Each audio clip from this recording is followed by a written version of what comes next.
Noting the hour, I'm calling the Acton Select Board meeting to order. First on our agenda, under regular business, is residents' concerns. And this is the part of the meeting where we invite residents to come to the microphone to speak to any item that's not on the agenda. And if you could please come to the microphone, state your name and your address, and the purpose you're speaking. We don't necessarily get back to you at this moment with an answer, but we will be contacting you. So, residents' concerns.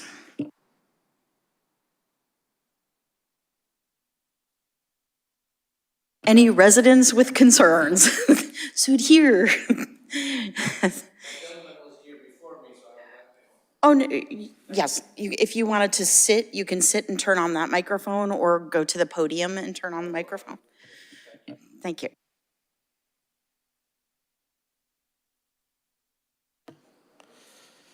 Thank you very much. Good evening. My name is Sudhir Prabhu. I live on 12 Smart Road with my wife and 2 kids and dog Charlie. And we've been living in Acton since 2009, so 15 years. So both my kids went to AB and graduated, and one of them is graduated college, and the other one is in college. So I'm here my concern is residents keeping chickens. So, and Sudhir, can I ask you just to speak a little bit more into the microphone? Okay, sure.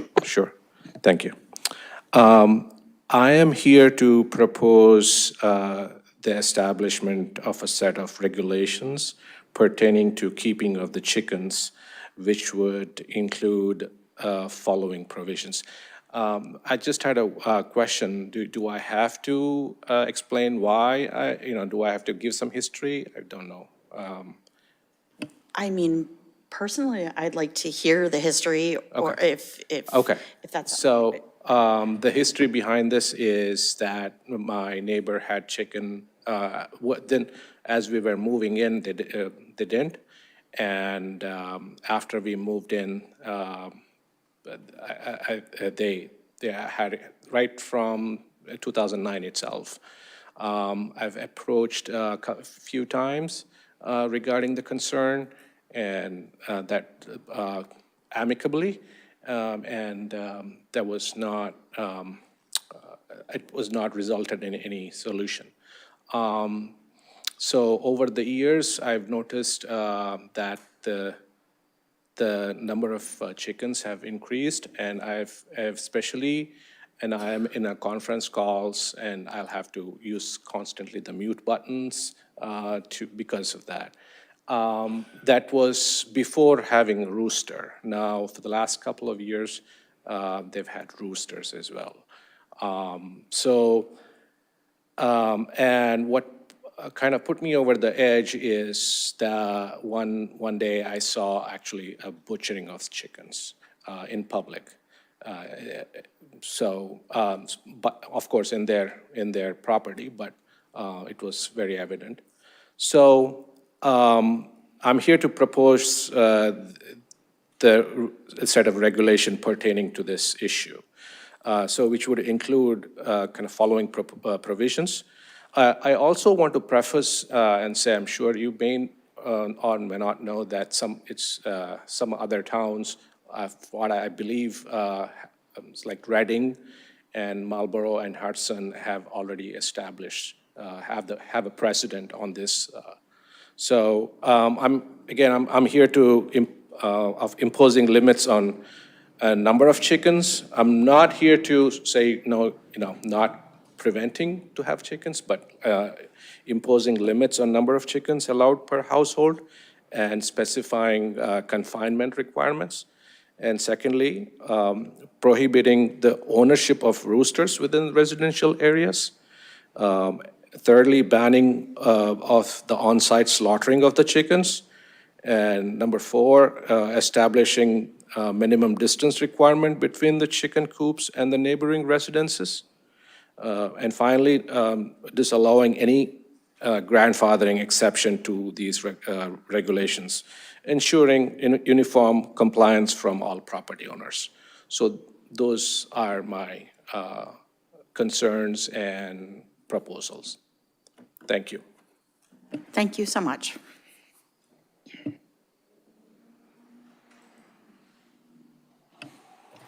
Are there any other residents' concerns? Do we have any online callers?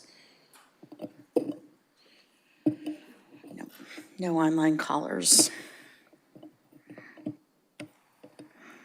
Next on the list is chair update. And I do not have an update. I will have an update at the next meeting. I'll rely on my fellow board members. Any? Oh, Hi, thank you. I just wanted to mention to the public that the assessor's office has contracted with a consultant to do a data collection project throughout the entire community.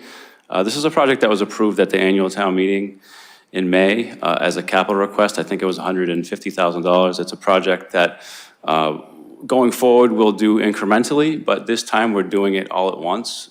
It's a 10-year project typically. So there will be 3 individuals canvassing the community, knocking on doors, asking if you're comfortable with them coming in and verifying the information about their home that we have in our property record cards. You know, do you have 3 bedrooms? Do you have 3 bathrooms, et cetera? You're not required to let people in. But I just want you to know that if you do, it helps with our assessing processes and procedures. But if you have any questions about that, please reach out to my office or the assessor's office, and we're happy to talk you through any of those questions. I also wanted to mention some good news, bad news on transportation. I think I'll start with the good news. The good news is that we've extended the hours of the Council on Aging van by 1 hour on Tuesdays and Wednesdays, which isn't a huge increase, but an hour on those 2 afternoons I think will help some people with better access to the senior center, which is a goal of our transportation program. The bad news is that the taxi pilot program, which has been funded through a few different sources, has officially run out of money, and we need to end it at the end of this month. So it worked. I think we learned some things from it, but we don't have any funding to continue it, so we'll revisit that at a time that we're able to. But so another week of that, and then it's over. So just wanted to let people know that. And I think that's all I had. Thanks. Actually, Tom has something, if that's all right. oh, sure. Tom. Thank you very much. If anyone's been walking around Nara the last month or so, they've noticed quite a few haunted structures that are up, and that's for the haunted trail at Nara, and this will be the 3rd and final weekend. So if you haven't had an opportunity to go, we definitely invite you to stop by and check it out. It runs from 7 to 9 p.m. and it's on Friday and this Saturday. Thank you. Thank you. Thank you. So I just have a couple of updates.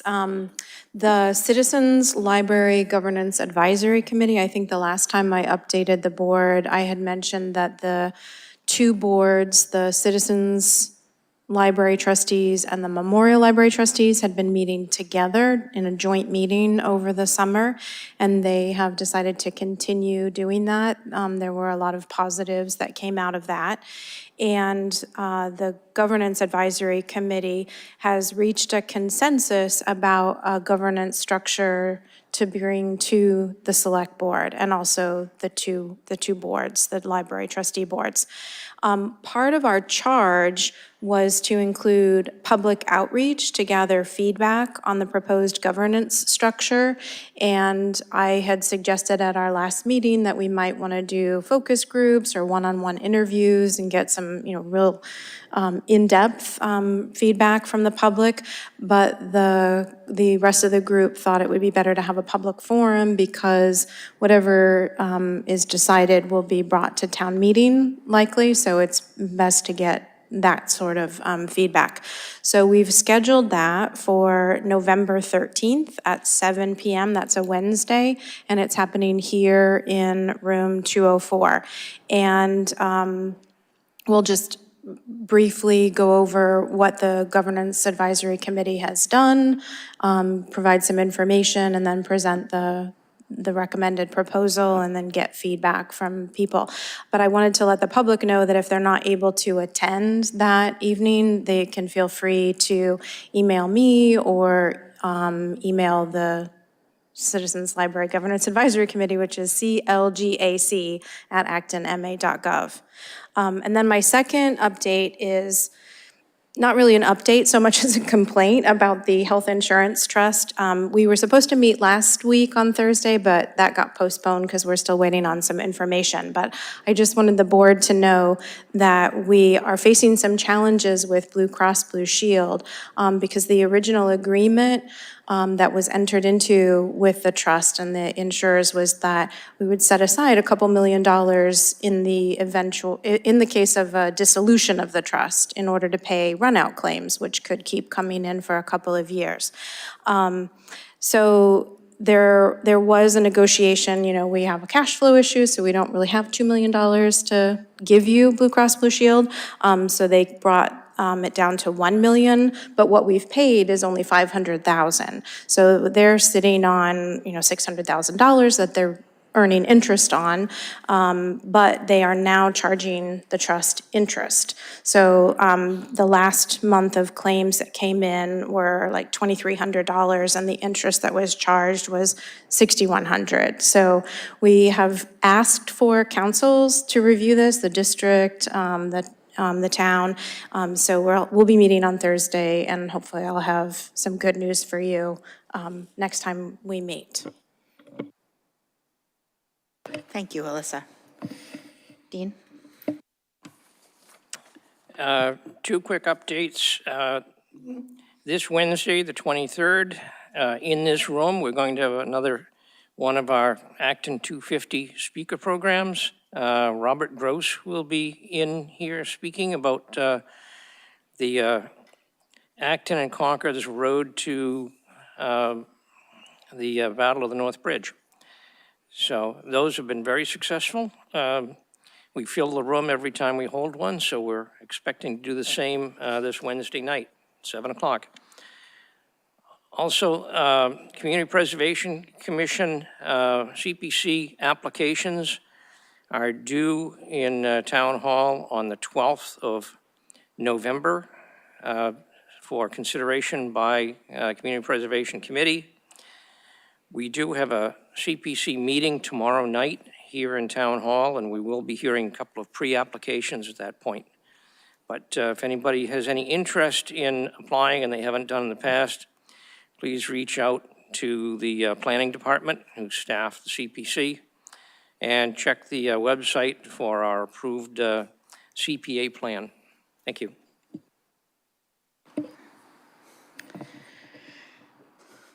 Jim?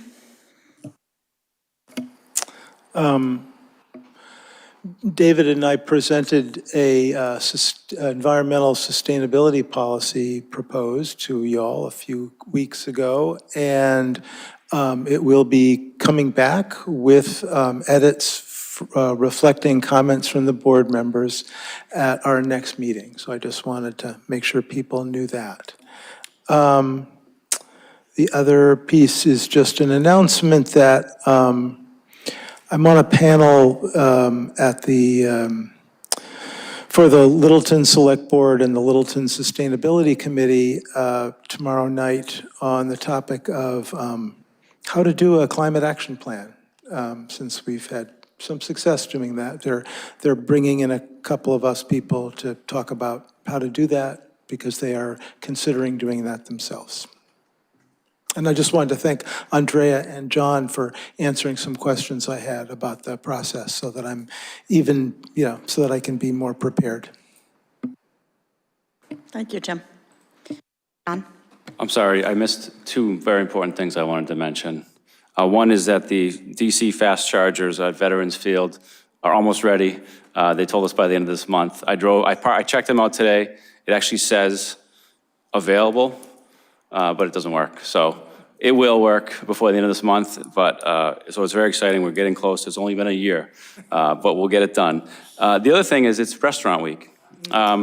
We support our Acton restaurants throughout the year, but this week rather, we've collaborated with 18 local establishments to celebrate Restaurant Week and try to generate some buzz for those establishments. So, you know, Monday nights, if you're home, go check out one of these restaurants. Tuesday night, every night of the week, there's availabilities. There's 18 different specials at several different establishments. actonma.gov/business. It's also on our Instagram and Twitter accounts and Facebook, I believe. So check it out and support your local restaurants. Thanks for saying that. I was going to sneak that in. So moving on to new and special business. Number 3, call a special town meeting for November 25th, 2024, and vote to close the warrant. Thank you. This item is related to the need to call a special town meeting as it relates to an acquisition of an open space parcel that the town has been working to negotiate.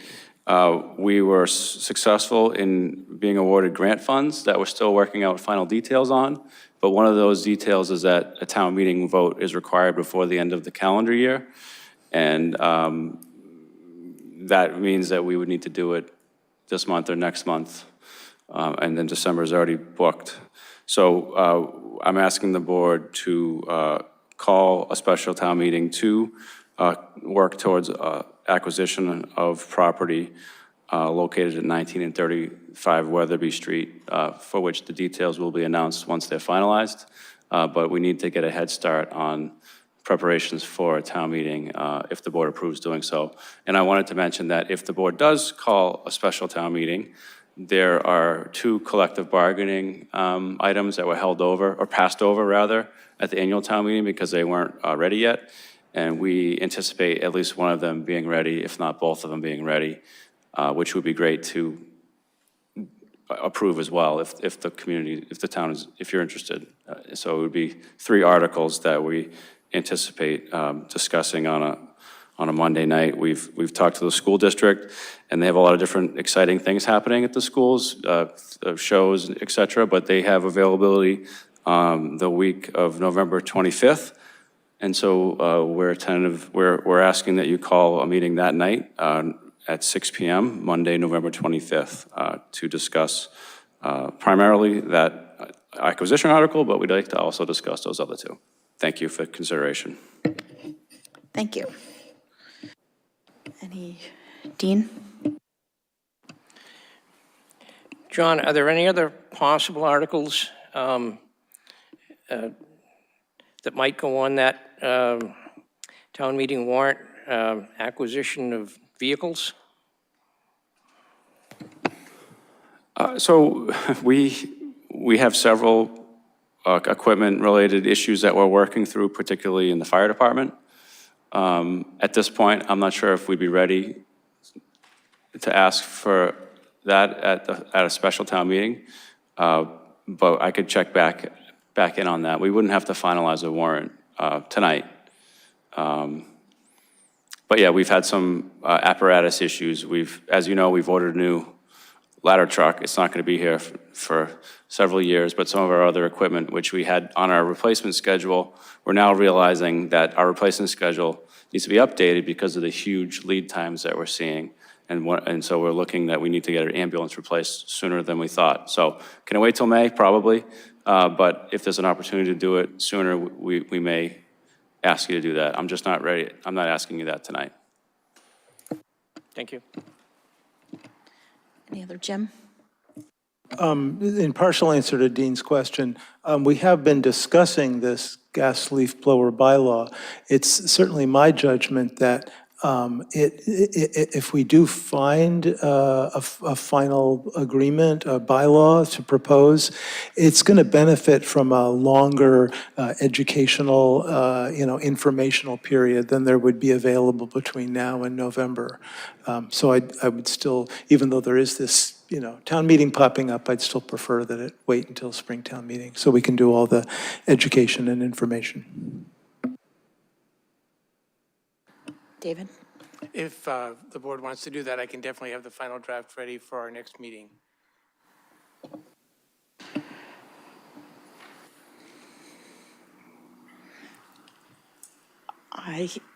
I have no partiality to that.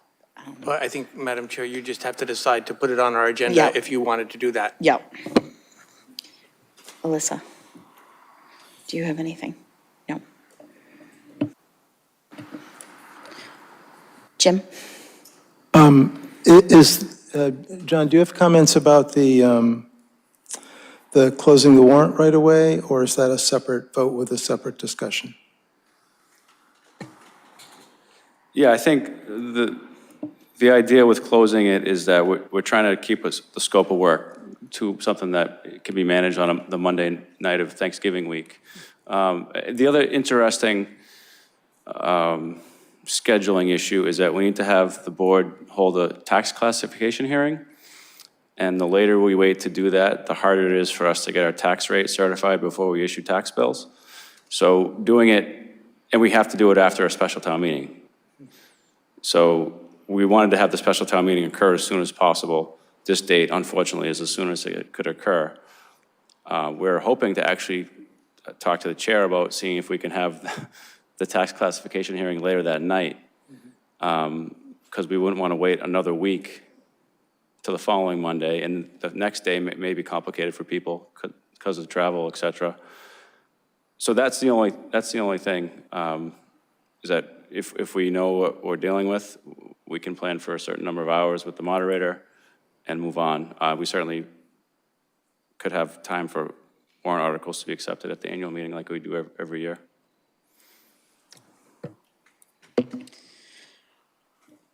Do members feel okay about that?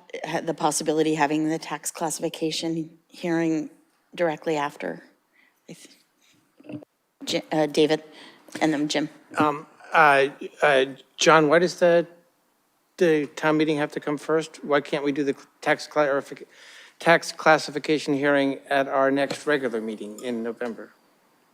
Or the second regular meeting? The state wants us to make sure that we're not spending any more funding at a special town meeting before we have the tax rate setting process. Is the easiest way to describe it.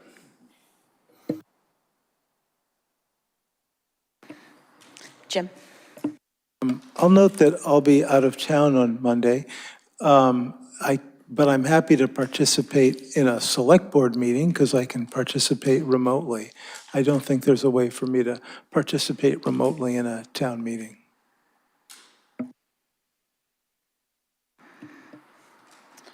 David? I just wanted to say, I think closing the warrant is a separate vote, so Right. we can do the first vote and then Okay. the second vote. John? We spent a lot of time to try to lock in a date, but we could spend more time and try to find an earlier one. I think it would be asking the school district to rearrange things that they had planned, but maybe they'd be willing to do that depending on what our ask is. So the recommendation is to do it on the 25th and have the tax classification either that night or the next day. If that's not going to work for the board, which we need to, I think should be there, then we could revisit that if you would like us to. You also don't have to necessarily decide tonight. I think you're meeting again on November 6th, probably, or whatever that, 5th, whatever that Monday is. The vote could be taken that night and still be able to implement a town meeting in appropriately with warrant publication, et cetera. David? I think it's good to let people know as soon as we can. Yeah. If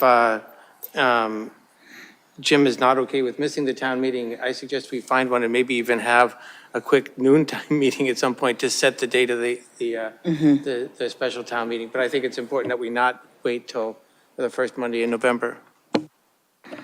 Jim?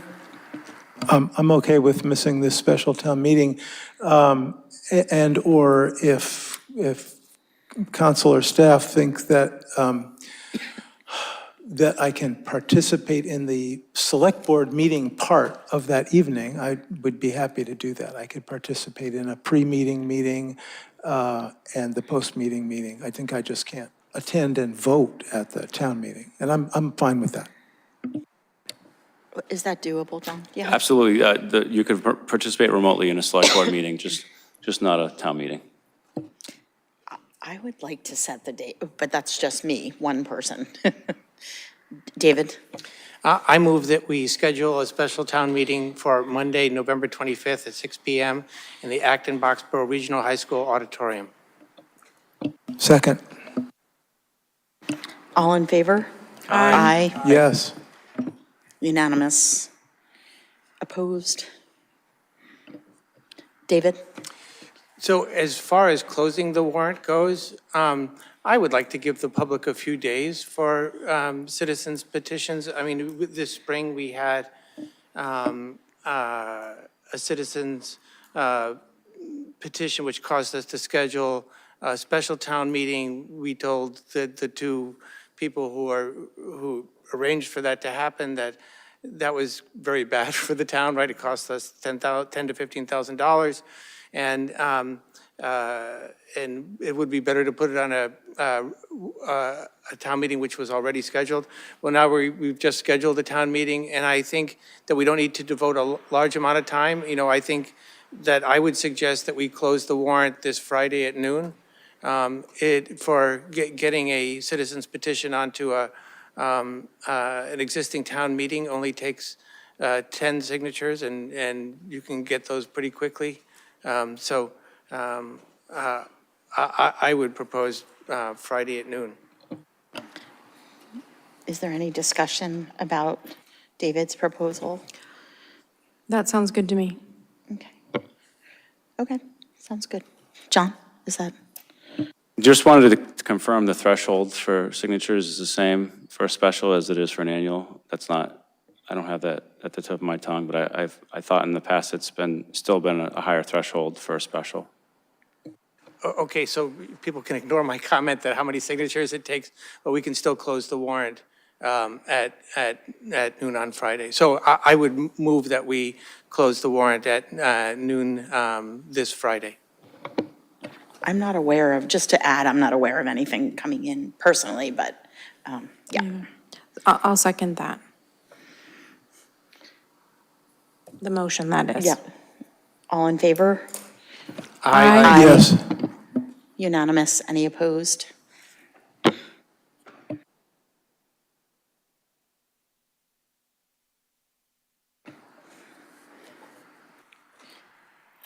So next on our list, approve lease for Acton Food Pantry at 1921 Maple Street. Thank you. This is a project that town meeting authorized us to have a multi-year lease, actually long-term lease. We issued an RFP last year. The select board authorized us to select the food pantry to be the person that we leased the property to. The terms of the lease, I believe, are in the packet. It's for $1 per month, so it's not a huge revenue generator, but it's a tremendous community resource that we're adding in a very good location for such a thing. And it's a type of reuse for buildings that I think we should be proud of. So the final lease is before you. There's one exhibit that needs to be finalized, which is the exclusive use area on the site for the food pantry. They had, I think there's 6 parking spaces that we committed to give them exclusively. So we're still trying to sort out exactly what that looks like because we're also in the process of redesigning that parking lot. But we're working together on that. We had a good meeting, so I don't anticipate it being an issue. It just isn't ready for tonight, but I don't think it needs to be for the board to vote in support of this if you're so willing. So I'd ask that you support the lease as presented, and also that's my ask. Thank you. Reading through the lease just made me even more excited for this whole proposition. Any discussion? No? Sure. I move to approve the lease for the Acton Food Pantry as presented in the meeting packet at 1921 Maple Street. Second? All in favor? Yes. Aye. Any opposed? Unanimous? Thank you, John, for working on this. Yeah.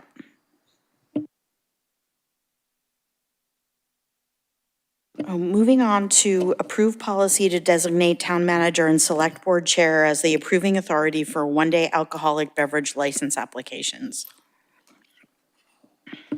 Thank you. So this is a request that is meant to streamline and simplify things for community organizations and folks that are looking to seek a one-day license. It also is meant to prevent the board from having to call special meetings to approve these things, because in the end, we want to support people's ability to do things, but if it means scrambling for a noon Friday meeting, that inconveniences all of you. So the draft policy that Lisa, who's our liquor license administrator, helped us prepare is written as such that a one-day license can be approved by the town manager with the chair, with the exception of town-sponsored events, which would still have to go to the full board. And for some reason, if the chair and the town manager don't want to approve or don't feel comfortable approving a one-day license themselves, it can also be deferred to the full board at a next meeting. And also, it stipulates that any approvals that are made in this fashion are then added to the next agenda, not for approval, but for notification. So instead of, it would just say, application for one day approved for so-and-so. That way, it's out in the public, it's clear. We did check with the ABCC, which is the Alcoholic Beverage Control Commission, and they are comfortable with this. They said it's up to the licensing authority to design its approval process, and this meets that requirement. So that's what we had asked the board to approve tonight. David? In the context of this proposed policy, does a one-day liquor license include a series of one-day liquor licenses, say hypothetically by a theater for an upcoming performance, where they might have 6 or 8 performances, and they request a one-day liquor license on each day? Trick question. I mean, it was intended to cover all one-day licenses, except for ones that are requested by town entities, but we certainly could look at, defining it further if that's something the board wants. Alyssa?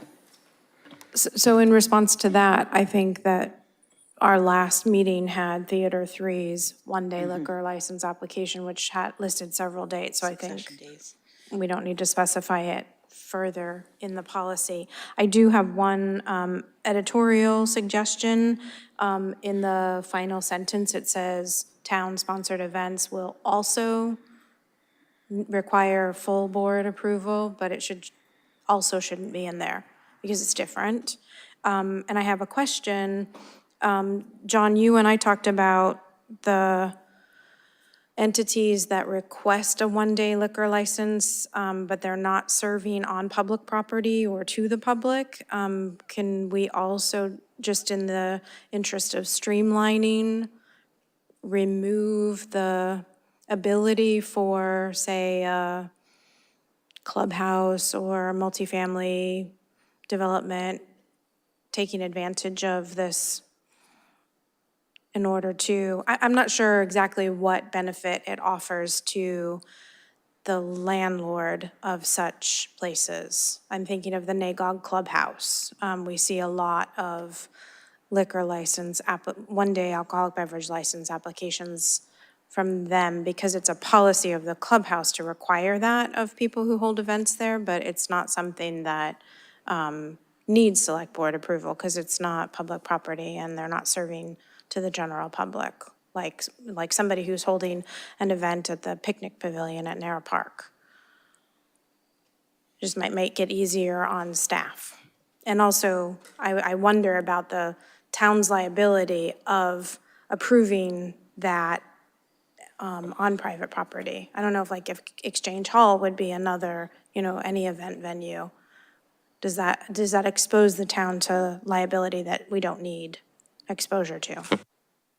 Well, I think, and I know, I understand the question, and I do recall talking about that. I think that would be a different policy, or more so just sort of a reinforcing of how we implement the policy that we have. In some sense, it's not a bad thing that we're notified when people are having parties, and we get to share it with the police chief and get comments about it. It's not the worst thing in the world to have that level of communication with folks. And if we're not requiring it to go before the board anymore, it actually takes away some of the administrative burden. But I do agree that we shouldn't be issuing one-day liquor licenses to people that aren't eligible for them. So I think we can look at that. David? But even private events, if they happen to be charging for the liquor, still need a liquor license. So that's the thing, and I know that we already approved this performance at Theater 3, but I'm still wondering, that's beyond a one-day liquor license. There's some of these one-day liquor licenses which are more than one day, and I'm just wondering whether those need a higher level of scrutiny or not, or I don't know. Dean? Yeah, I mean, this has come back a number of times, and I think initially the impetus was, this is for the last minute one-day liquor licenses that people didn't realize they needed to get them, or, there was a timing issue. I agree with David, if you've got a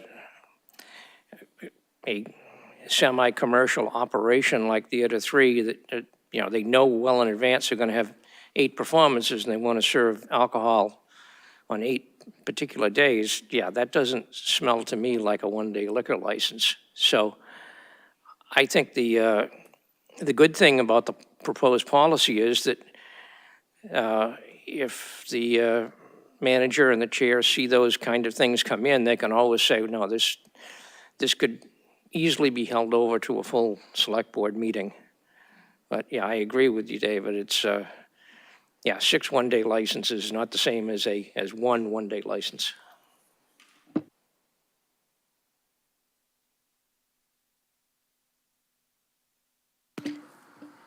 Any more discussion? Alyssa?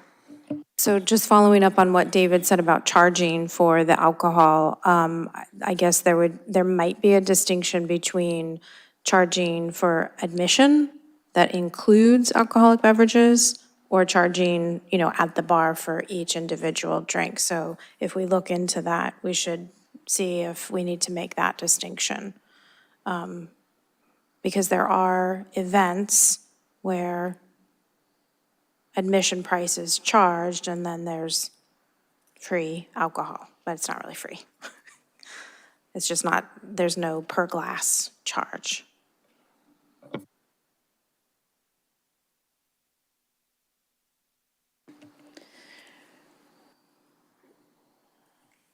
So thinking about this, and I agree with Dean, this was really to capture all of the last minute. And I would hope that, the town manager and the chair would make the distinction between a one-day license and like 6 one-day licenses. David? I'm fine moving ahead with this. I think it's, fine, and then if we want to amend it, we can amend it. The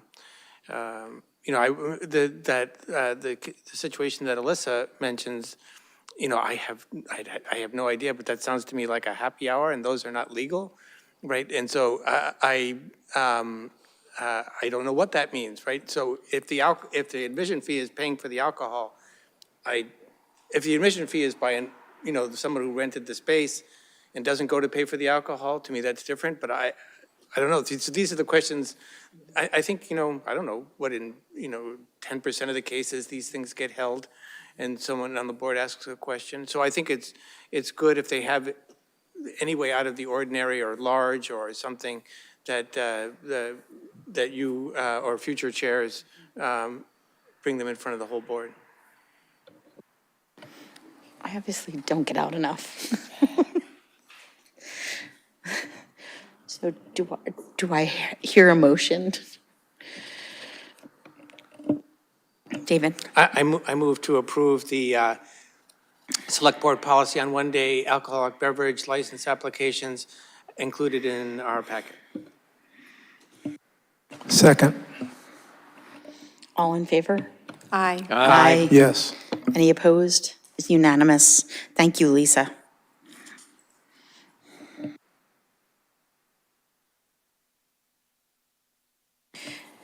Next on our agenda, consider the role of Water Resources Advisory Committee in the Stormwater Feasibility Study. All right.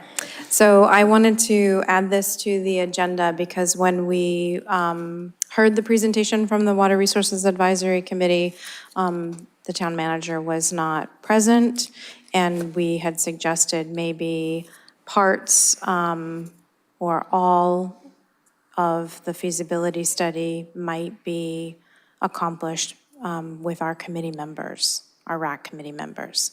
So several of them are here this evening, and I had hoped that the working group would have met before now, so I could see, where Woodard and Curran is in that investigative process that they're undertaking with town staff. They haven't yet met again, so I don't have any other information to provide you. But I'm interested to hear from John, his thoughts, or maybe you want to start with members of the committee laying out specific details of their expertise and experience. Yeah, I look forward to hearing that. I told the group to hold off until we had this discussion. So that's why there's no update. Welcome. Hi, Joe Robb, the Chair of the Water Resources Advisory Committee.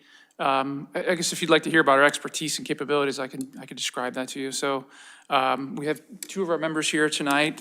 We have 5 members. There's, with respect to our expertise, we have several people with PhDs in sciences. I myself have a master's degree in hydrogeology and almost 30 years of professional experience. With respect to our, we have Matt Mostoller, who's the Water District Chair. So I think we have pretty strong water resources background and capability. With respect to our availability to do this work, we have some members who are retired who have greater availability. We have some of us who are still working who have less availability. So it's kind of a mixture of half and half there. We estimated, well, let me back up here. We suggested in September when we presented that a stormwater management feasibility study would have at least 5 parts. So the first one was evaluating pros and cons of 2 sustainable funding mechanisms. And the second was evaluating Massachusetts enabling laws and the need for local rulemaking. The third was looking at the sustainability of funding mechanisms. The fourth was the ability of the selected approach to meet the MS4 requirements. That's the NIPD's permit for stormwater. And then the last was include public engagement through educational outreach. So we believe that the RAC itself has the ability to fully complete 3 of these things. The one about Massachusetts enabling laws and need for local rulemaking, none of us are lawyers and we're not going to practice law. And so we recognize from studying other towns that there may be a need for rulemaking here in Acton, and there's definitely a need to understand the state laws relative to stormwater. So we believe that we may need support of counsel on this. We don't think it's a lot of support, but just making sure that we're, when we state something in a feasibility study to you, that a lawyer has looked at it and said, that's accurate, that's correct. So some limited legal support. And then we also think public engagement is a pretty important part of this. We wouldn't want to rush through that. And we do think outreach, education, and listening to input from the public is an important part of this. I think there would need to be, for any kind of public presentation, graphics, maybe some posters, educational material. The RAC does not have access to extensive graphic making or we just thought that having a consultant or somebody who has done this kind of work before might be beneficial for the public meeting planning to have some support there. But again, we're not looking for hundreds of hours. We're looking for someone that has worked in other communities, has given these public presentations about options for stormwater management. So that's a little bit of who we are and what we're capable of doing. And then the time frame, we thought that if we had support available immediately, that we could probably do this in 3 to 4 month time frame. And we did acknowledge that if you were just to task an outside consultant to do this work, they likely could complete it faster, perhaps in a month or two. So we are slower, but we're far less expensive.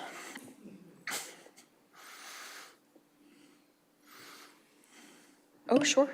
So I just want to make 2 points of where I see value in having a town committee do a bulk of this feasibility study. One is I don't think that fast-tracking it is politically advisable, given the override, the operating override that we passed, and the debt exclusion override that we will bring to Springtown meeting. And I think that before the public is fully educated, there will be a chance that many people will see this as an additional tax. Even the consultant from Woodard and Curran said people see it as a rain tax. So I think that we don't need to be on a really super fast timeline. And then, oh goodness, I've already lost the second reason that there's, I think that it's tied also to public perception to have a committee that's made up of residents. I think that will really inspire trust and perhaps more trust in the public than having a consultant present on behalf of staff. It might be seen as like it's already a done deal. Right? The town has hired this consulting firm to study this and bring it to the town, but it's a foregone conclusion. So I think that there is value in having residents who are serving on a committee and have been for decades in some cases. So I just wanted to make those 2 points. Thank you. Residents who are qualified to working in that field. Any other questions, or David? Or John or Alyssa, is there currently staff involvement in RAC? No, Andrea is the staff person who in the past has supported them at meetings, but we haven't seen her at a meeting, I think since I was elected, or at least about a year. So they're working on their own, but she's still there and available. Right. She hasn't been, she didn't ditch the RAC. I asked her I reprioritized her workload because she's been very busy and the RAC has been doing very well without her. Yeah, and they have on a couple of occasions reached out to Andrea for some assistance with the mailer that they put together. They've also reached out to the engineering department and communicated with Jen and Corey. So they are getting staff support. There's just not like a regular staff person who's attending meetings. Thank you. Can I ask a few more Sure. things? Thank you, Joe, for you and the rest of the committee members for being willing to do this. I just want to make sure I understand one of your points. Did you say you needed help with graphics or something there? Yeah. A presentation, I'll call it. Yeah, that's right. The idea is that a public presentation, you might have educational materials available, and that typically would include educational things like the water cycle, or where does stormwater go, or how does stormwater get polluted. And we just thought that there's probably some consulting firm out there that has done this a lot of times that would just have those materials generally available. That said, I think the legal request, I think, is more urgent. I think that the consulting firm and the public meeting, we certainly have the ability to put together PowerPoint slides and, simpler things. We're just not a sophisticated graphics group. Sure. What I would say there is that, if we needed to go outside for that kind of thing, I'd want to do that through staff, and so I'd want to make sure that there was staff involvement in that. I don't know if that's possible or whether we have the bandwidth in staff to do that, but to me, that's important. And the second thing that I would say, I think this is a great idea, and I'm in favor, and again, thank you for, being willing to do it. I would like the points that were in the previous presentation and that Joe just mentioned to be put into kind of a listed outcome for this study and just be included in the consent for next time. I don't think it's going to be really controversial, but I would just like to see the output of the study written down so that we can reference it. And I don't know how to do the other thing. Maybe it's so my only two concerns is that I haven't written down what we're asking RAC to do. And secondly, that we have staff involvement if we're going to need this assistance, and how we work that out. That's really up to the town manager. So those are my only two things. Thank you. Thank you.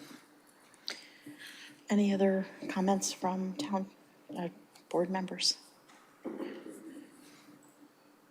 John, as far as like the legal side of things, how might that work?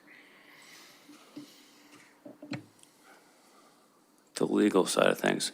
So I guess the way that it had been progressing to this point is that a working group of staff has been established, which included 2 or maybe more RAC members. And they had been participated in the initial sort of startup meeting for the feasibility study to look at stormwater.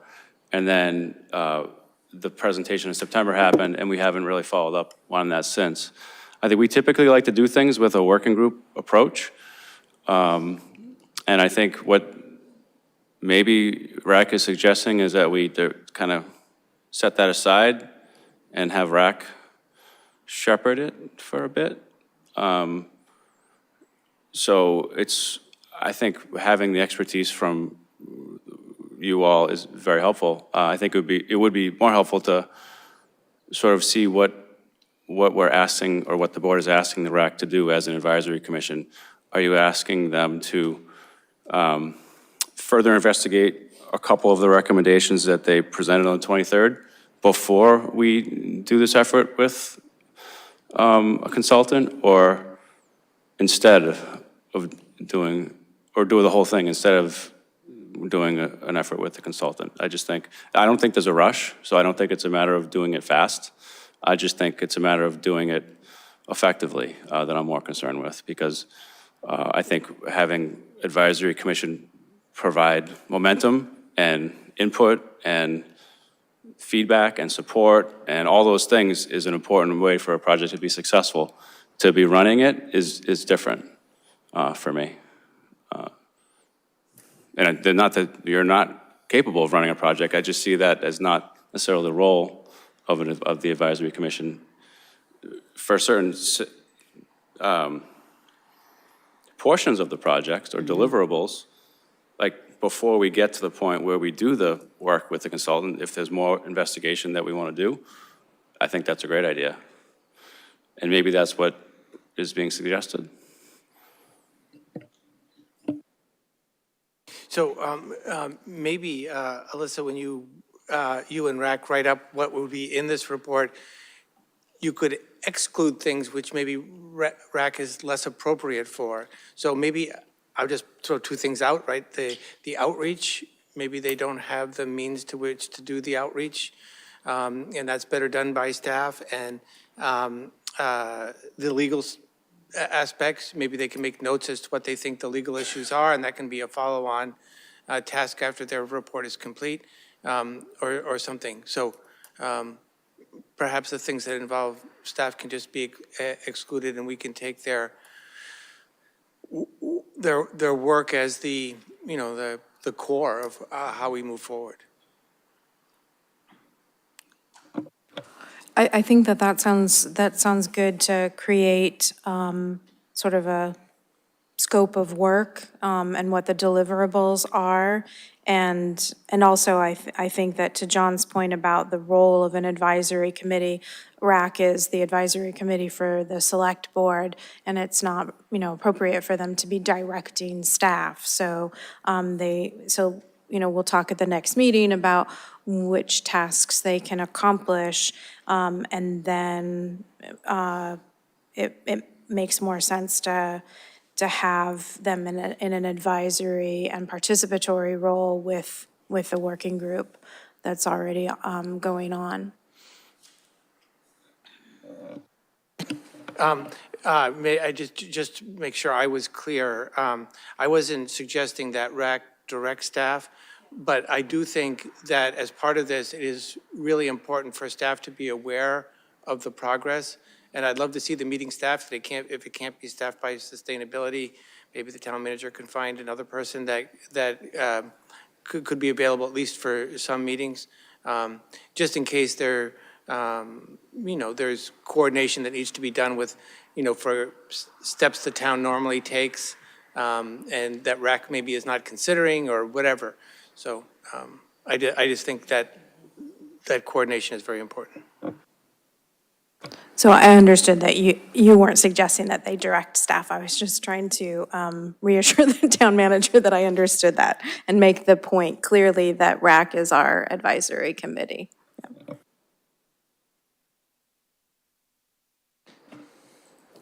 Any other questions or comments?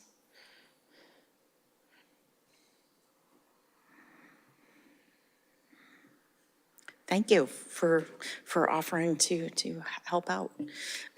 Thank you. Thank you. Thank you, Ron and Mike.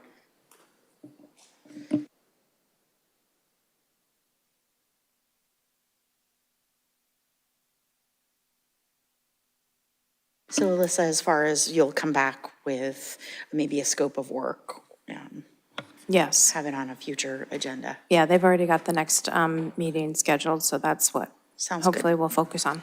Thank you.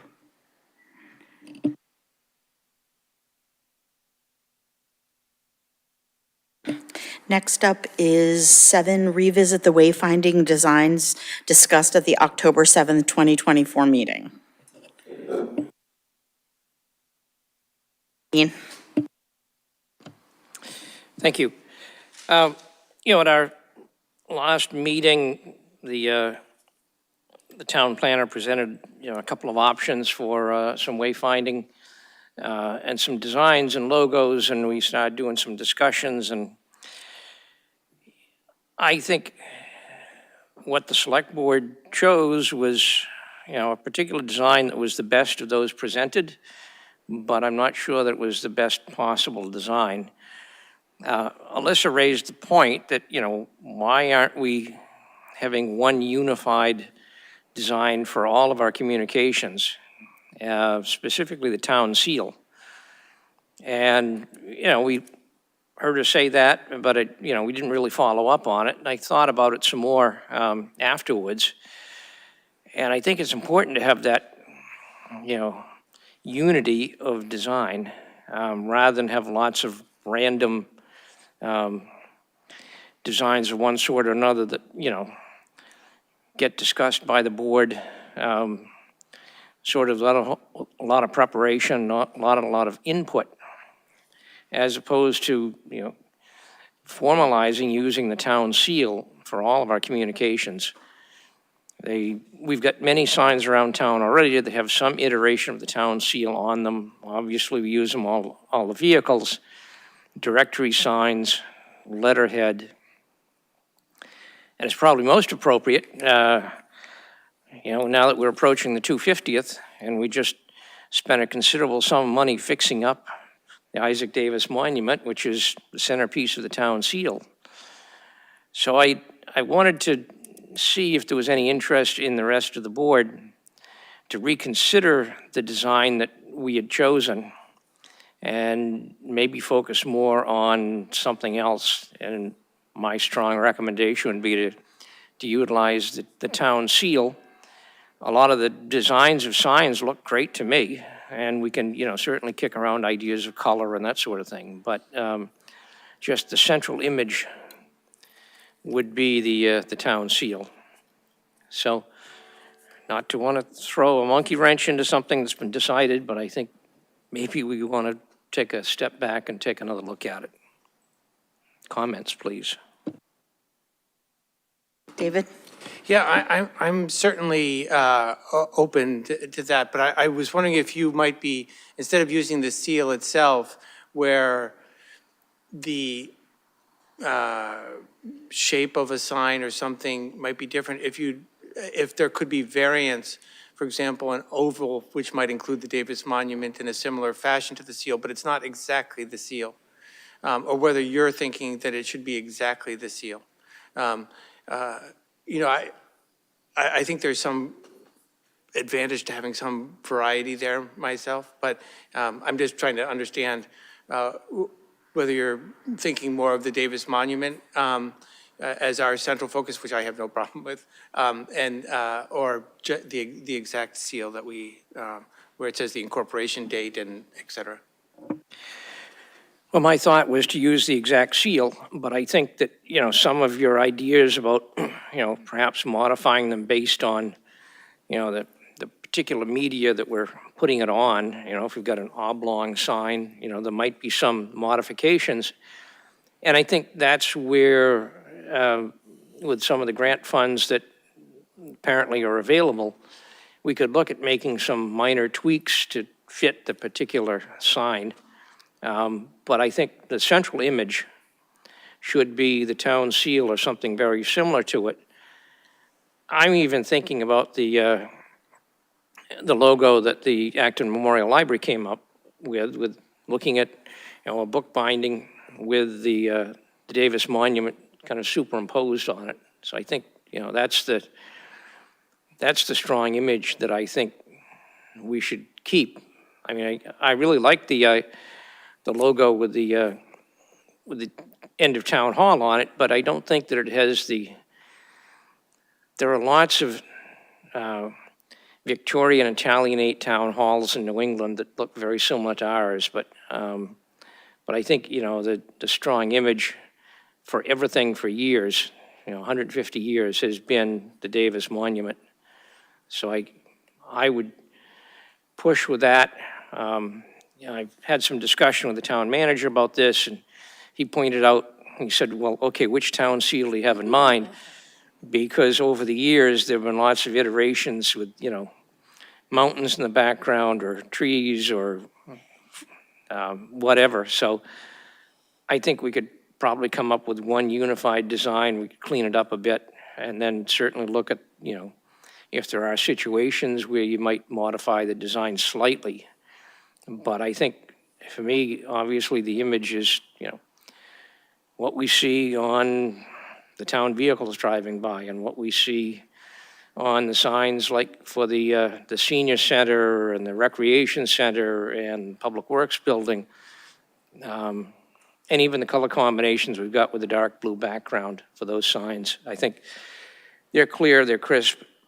So that's kind of what.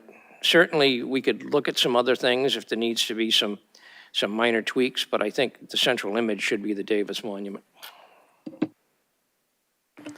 Any other discussion? Alyssa? Thank you, Dean, for bringing this back. I'm not particularly attached to the seal itself.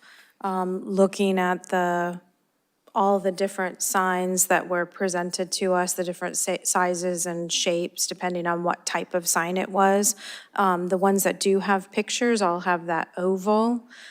So I was more attached to the Davis Monument if it's expressed in a different way. It's expressed with one artwork on the town seal, it's expressed with a different artwork on the Acton Library's logo, and this could be yet another one. And, you know, to David's point about having a little bit of variability might add some interest, and yet it would still be unified with the monument image itself. So I like the photograph that was of the town hall, and it seemed like we all were in agreement that the photograph was preferable to the artistic design of the trees at the Arboretum. And so it might be good. So in addition to the town vehicles and the signs at the senior center and the DPW facility and the rec center, there are also town seals. I can't believe I never noticed this before, on all of the street signs. All those green street signs have the town seal, so maybe we do need to not have the seal on these as well, but either an artistic rendition or a photograph of our newly cleaned Isaac Davis monument. And I did notice in the meeting packet that the survey results, even though they haven't been shared with the wider public, did reflect our preference for the bridge topper and the dark blue color. So maybe if there is more design work to be done, there can be maybe another couple of possibilities, options presented, either both an artistic rendition and a photograph for us to consider further, and maybe for the broader public to weigh in on. David? Actually, just to be specific as to what I would like to see, again, I'm really happy with the Davis Monument if that's where we want to go. But I would not want on these signs the words around the outside of the seal. The word Acton below is redundant with the word Acton above. And, you know, I think it's odd to have the incorporation date around the outside here. If we want somewhere on the sign, the incorporation date, we could do that. I'm not sure that that's necessary. And I would like, so that's one thing, that we don't need the words around the outside of this picture. And I would like to be able to stretch the picture to fit in the particular instance that it's in, right? If it's a wide sign, we can make it wider. If it's a narrow sign, we can make it narrower, et cetera. And I agree with Alyssa, maybe we should just get a couple of mock-ups so we can say, that looks good, or that's not what I expected. Jim? I also agree that having the monument as a central part of the image is a good thing. I'll note, in case it's of help to the designers who are coming up with options, that there's a view from if you're coming up Concord Road and there's a spot where you can see both the monument and the town hall to your right. And that makes it also wider and more oval than round, so that might help fit the need to have an oval shape, to have both the monument and town hall in there. And I love the town hall's new colors. I know they're not new anymore, but it was a struggle at the time to get it to be other than, you know, plain old inexpensive white. And I wouldn't mind showing off the colors of town hall.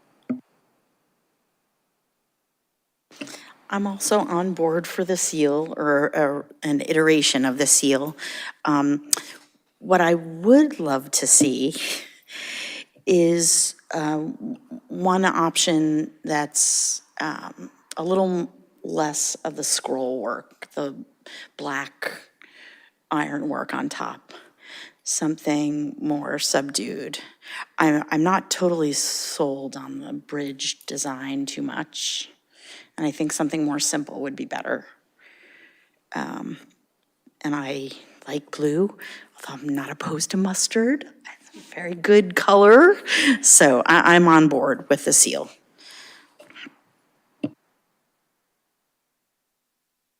Just to update you, the information in the packet, or that I distributed to you, was initial survey results. We pushed pause on outreach. The planning staff had a whole campaign plan to get input on it, and I told Kristen to just hold off on it. So we did get some more survey results in since that message was sent to you. I don't think the positions of the public changed much, but we're gonna, I guess we'll just kind of leave it out there for now and not tell anybody else about it. And then once we have a new design, we can ask again. I think any input we get is helpful in the meantime. Thank you. Thanks for bringing this back for discussion.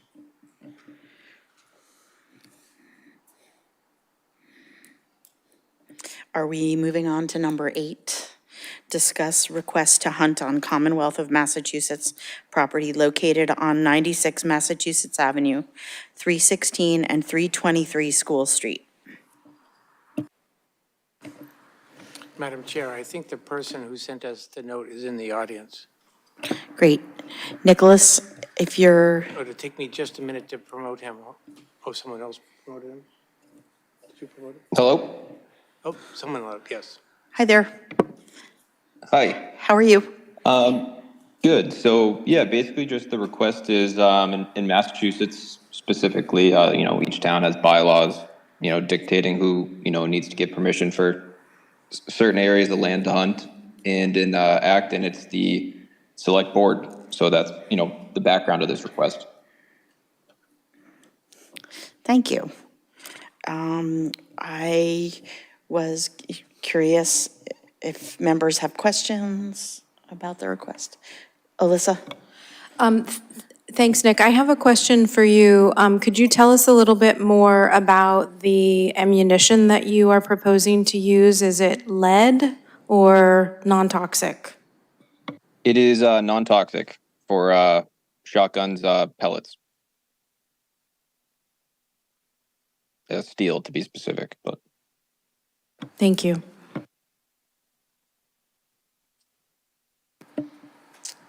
David?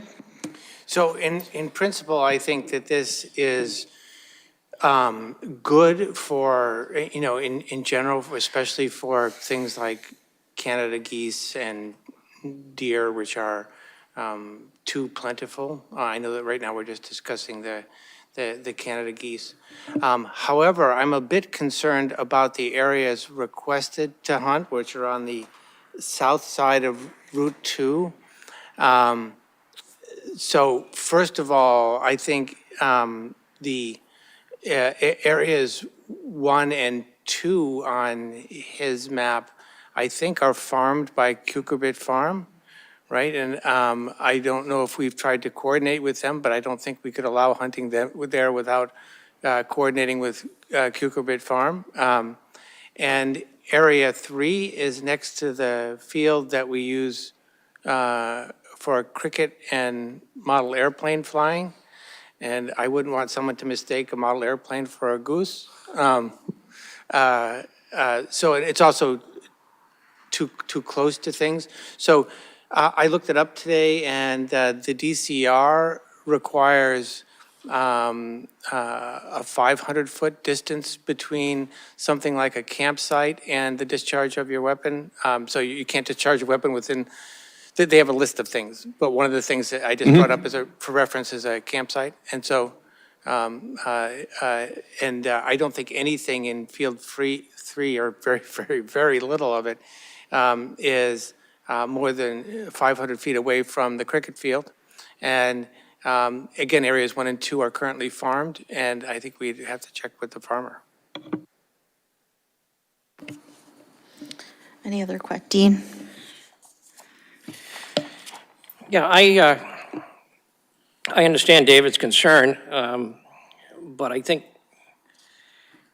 we make it incumbent upon the applicant to check with, whoever the leaseholder is and see what kind of an agreement the leaseholder, Cucurbit Farm, has with the Commonwealth of Massachusetts,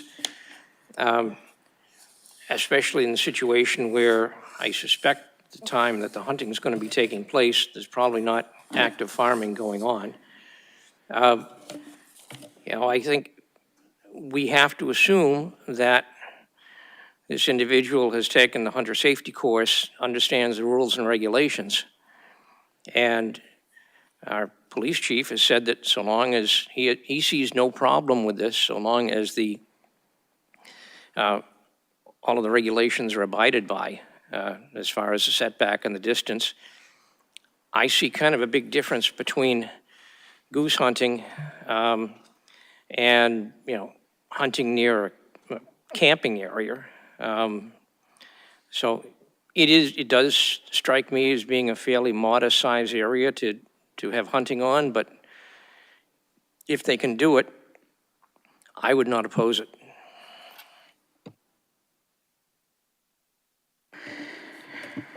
Nick, I was curious, this is not a topic I'm very up on, but I was curious, are there certain times of day where you're limited or permitted to hunt, or? Yeah. Yeah, so just a couple things. For what it's worth, I do have permission to hunt the abutting piece of land in Concord. That's further up Route 2 there. And it's kind of the same type of property. There's a neighborhood to the south as well. And 500 feet from a dwelling is the legal word that the mass law and DCR uses. I went Saturday and I was in my driveway at 8 a.m. The legal law is a half hour before sunrise to a half hour before sunset. And, the seasons in the central zone are prime. There's an early season in September, which is to target what they call resident geese that don't migrate and become a nuisance. But the main season is basically, and middle of October to November, December area. So, out of farming seasons that someone else had mentioned.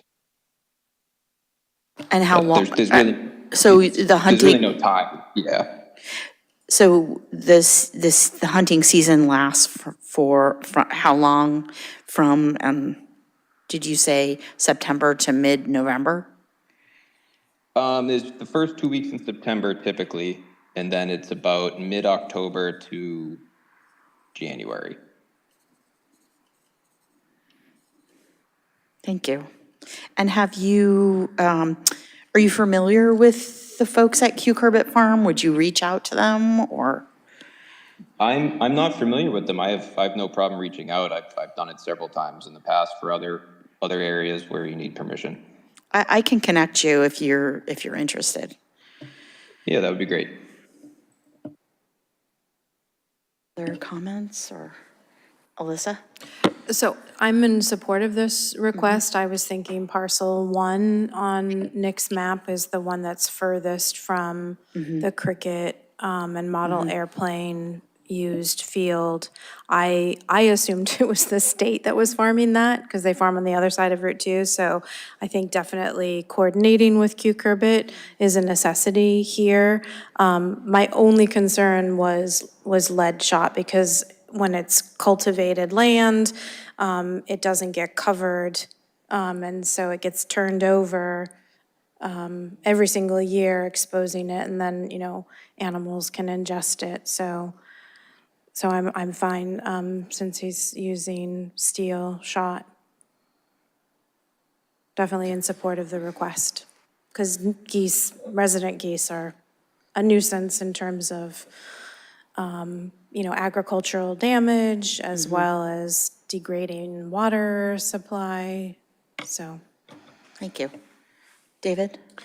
I think Dean or Nick can correct me if I'm wrong, but I don't believe lead shot are legal for hunting birds anymore, anywhere. Thank you, I didn't know that. That is correct for everything except pheasant. Okay. Are you going to be hunting pheasant? I will not.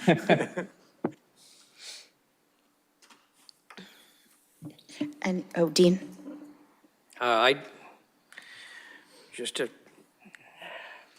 put an end to this, I would move that we approve this request to allow hunting on the Commonwealth Massachusetts property located at 96 Mass Ave, 316 and 323 School Street, with the requirement that the applicant speak with the leaseholder of the property.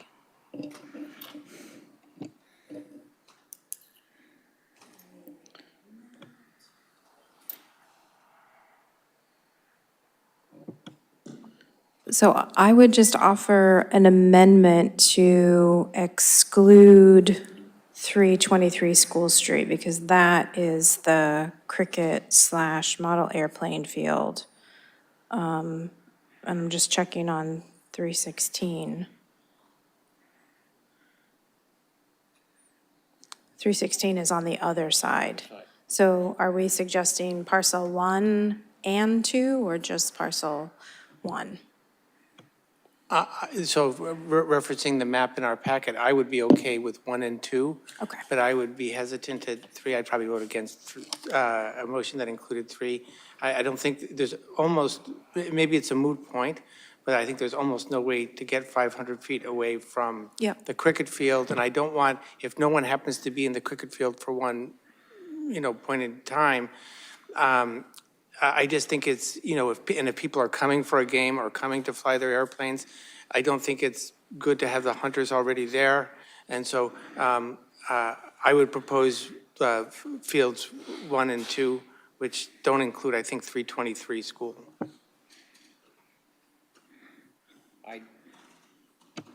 I'd accept that as a friendly amendment.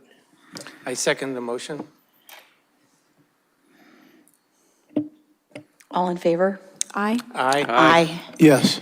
Any opposed? Oh.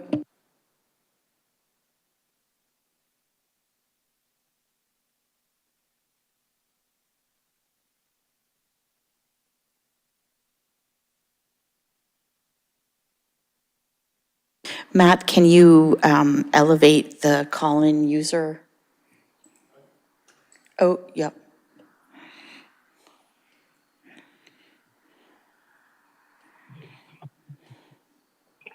Hi, yes, this is Kara Fredericks here, and I just want to state that I object to sport hunting. I also want to say that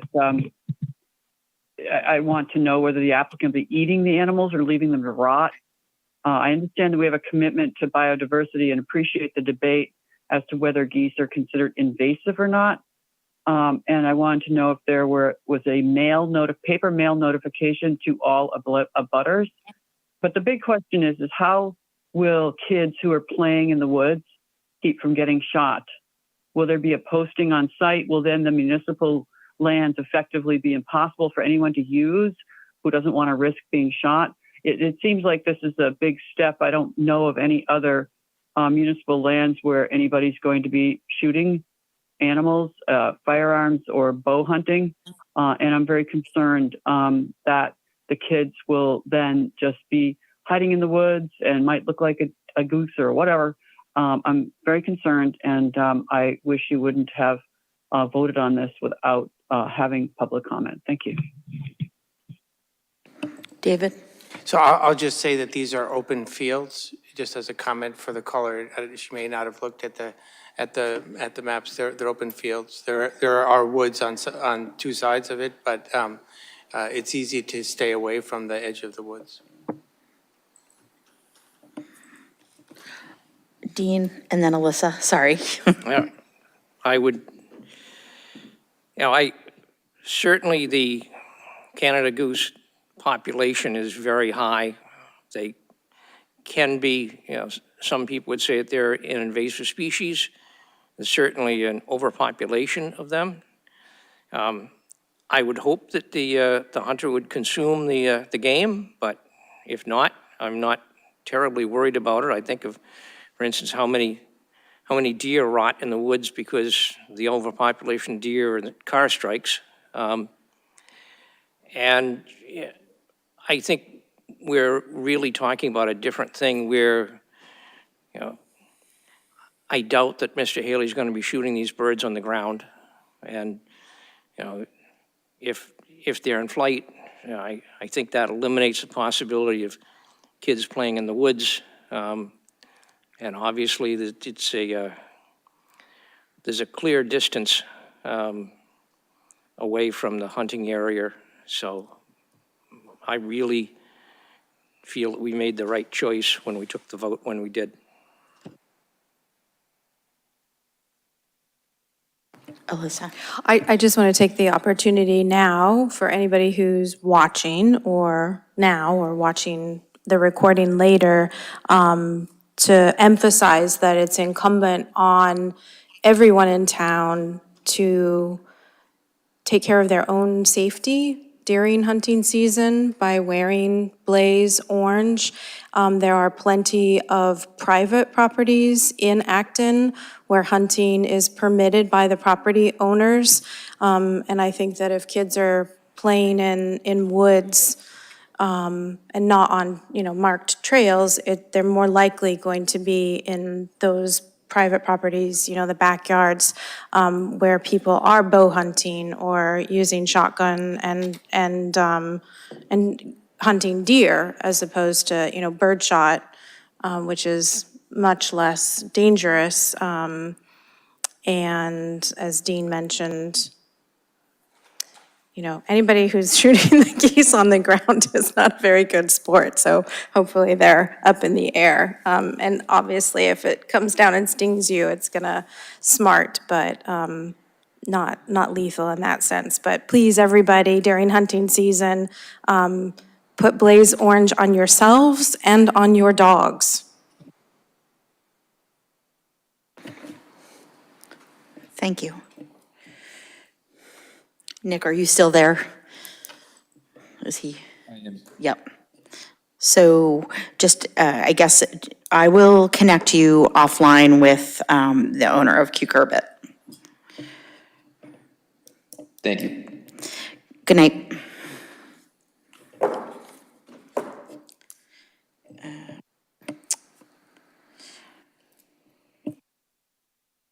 Update from Public Works Building Committee. Dean? Okay, thank you. So we're still awaiting the receipt of the cost estimates for the building. We do have our next public meeting of the building committee will be in this room on Thursday, the 7th of November. We will have the estimates by then. We'll be able to give a more comprehensive update on that. I will say that the staff has been working, reaching out to address some of the issues and concerns that were raised at our last meeting. Tom Bejan and I met with the Public Works Director and the town engineer last Friday and talked about some issues. Some issues were raised, for instance, having to do not so much with the Public Works building itself, but with traffic issues related to the transfer station. They have installed some traffic monitoring devices out on Forest Road to try to get some data to inform decisions that might be made about changes. We're looking at some signage. So that work goes ahead. I have reached out to the two folks that raised issues. Town engineer has gone down and looked at, again, not specifically a Public Works building issue, but an issue with Forest Road and road runoff, and made some short-term changes to the property, and there is a plan to move ahead with making some other more permanent changes to that property as well. So we're addressing those concerns. And we continue to go through and come up with more rationale for the decisions that have been made, more documentation, I should say, specifically looking at the amount of time that can be saved by having an enclosed building, and certainly increase in productivity by not having Highway Department doing Tetris every morning and every afternoon, parking equipment. Also looking at making sure that we have vehicles that are ready to roll when needed. And one of the times that we really need to have Public Works equipment out on the road very quickly is when we get ice storms or the flash freezes with the black ice at 4 o'clock in the morning. And if all of your equipment is parked outside and covered with a thin glaze of ice, why obviously that delays the response of getting that equipment out onto the street. So that's just one more fact that we need to keep in mind as far as sizing the building and being able to keep equipment inside and secure from the weather. One of the other points that have been raised a number of times is questioning, our long-standing operations for well over 50 years about the size of a mechanic crew that we have to maintain not only the highway department equipment, but all the other town vehicles. One of the simple issues that, the Public Works Director raised with me, he said, well, we've got mechanics. If we've got a crew out working on the side of the road doing a drainage project or building a sidewalk, and one of the pieces of equipment blows a hydraulic hose, we have a mechanic, drives out there, fixes it, everybody gets back to work. If we don't have mechanics, the job gets shut down, and we wait until we bring in a private contractor to fix that piece of equipment. So then you've got a bunch of people standing around and having to get reassigned to other jobs, and it just really cuts into the efficiency of the crew. By the same token, we've got a fairly limited fleet to go out and plow streets. We've tried repeatedly to hire more private contractors, and we always will try to get private contractors. The simple fact is they're just not available. So increasingly, we're required to rely upon our own crew and our own equipment. And if you have, say, 8 or 10 trucks to plow the entire town, or salt the entire town, and one truck breaks down, you have a mechanic goes out, fixes the truck, goes back to work. If you don't have mechanics, a piece of equipment sits there, and now you've got maybe 7 trucks out on the road, which means the entire town is delayed as far as properly treating and making safe those roads. So it's really important that there be some sort of mechanic presence at all times in the Public Works building. And over the years, they've worked out that it seems like 3 people with various skill sets seem to work out pretty well for that. Folks want to get involved in second-guessing operational decisions that have been developed by experts in the field for the last 50 or 60 years, so be it.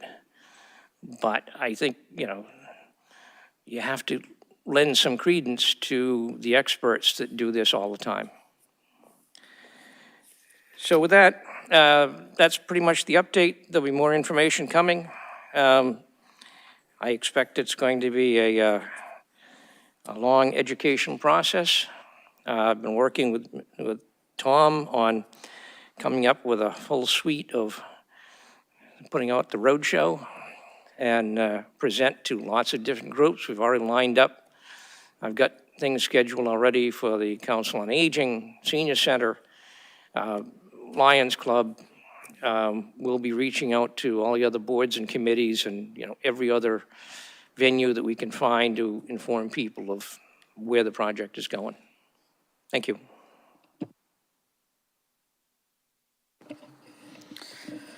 Does that include like poster boards of the project, et cetera?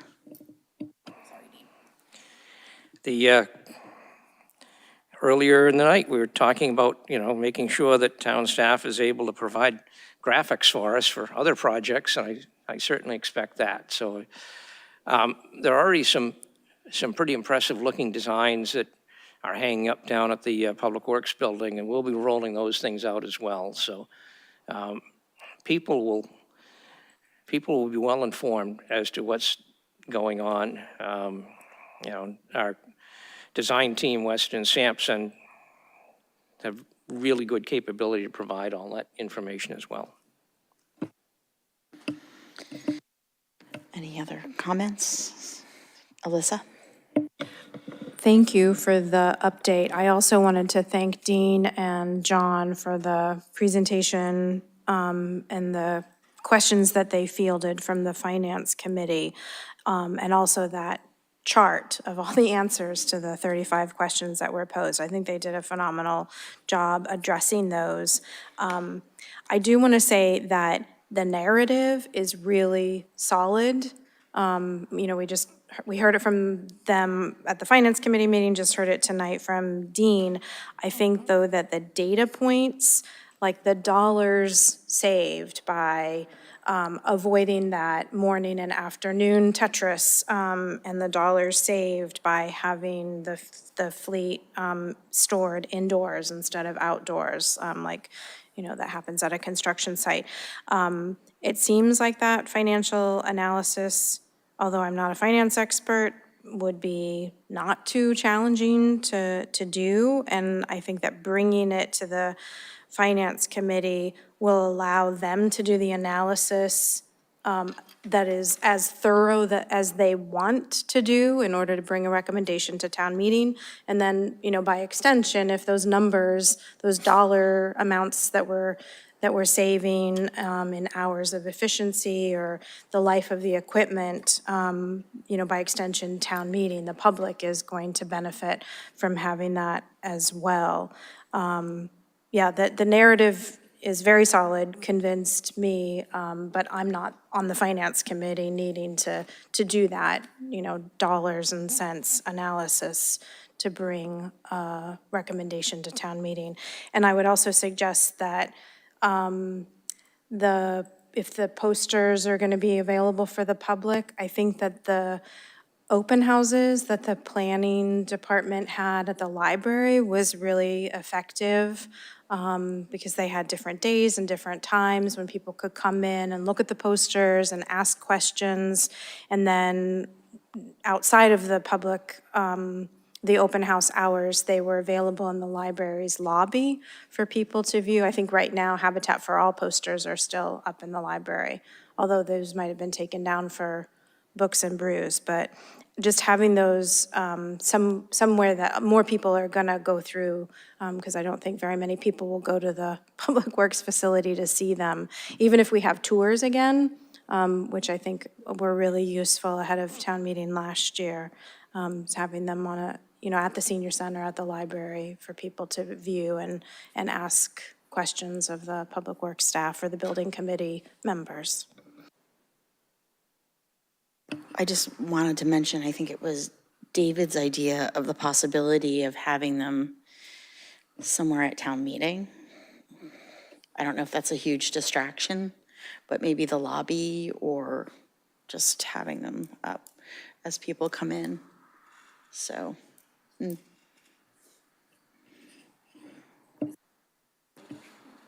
Is it up to the moderator? Is that up to the moderator? Well, we discussed a little bit earlier that we'll likely be considering holding a select board meeting that same night. So you can do whatever you want at a select board meeting, which includes presenting an update on the project, for example. Okay. But that's something we're gonna have to sort out in the next few weeks. But certainly providing information at that event is something we'll target. Great, thanks. Any other questions or?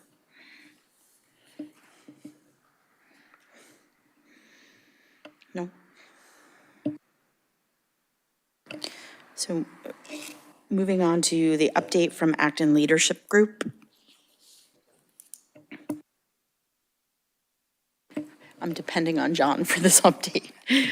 Yeah, thank you. This is an update just to keep this on the agenda. I think the communication mechanism that was established 30-plus years ago between the leadership group members, I think is a really strong benefit. And so having it on the select board's agenda, and I think the finance committee probably does the same thing, is a good way to make sure that the five of you are engaged in what your representatives are saying each week.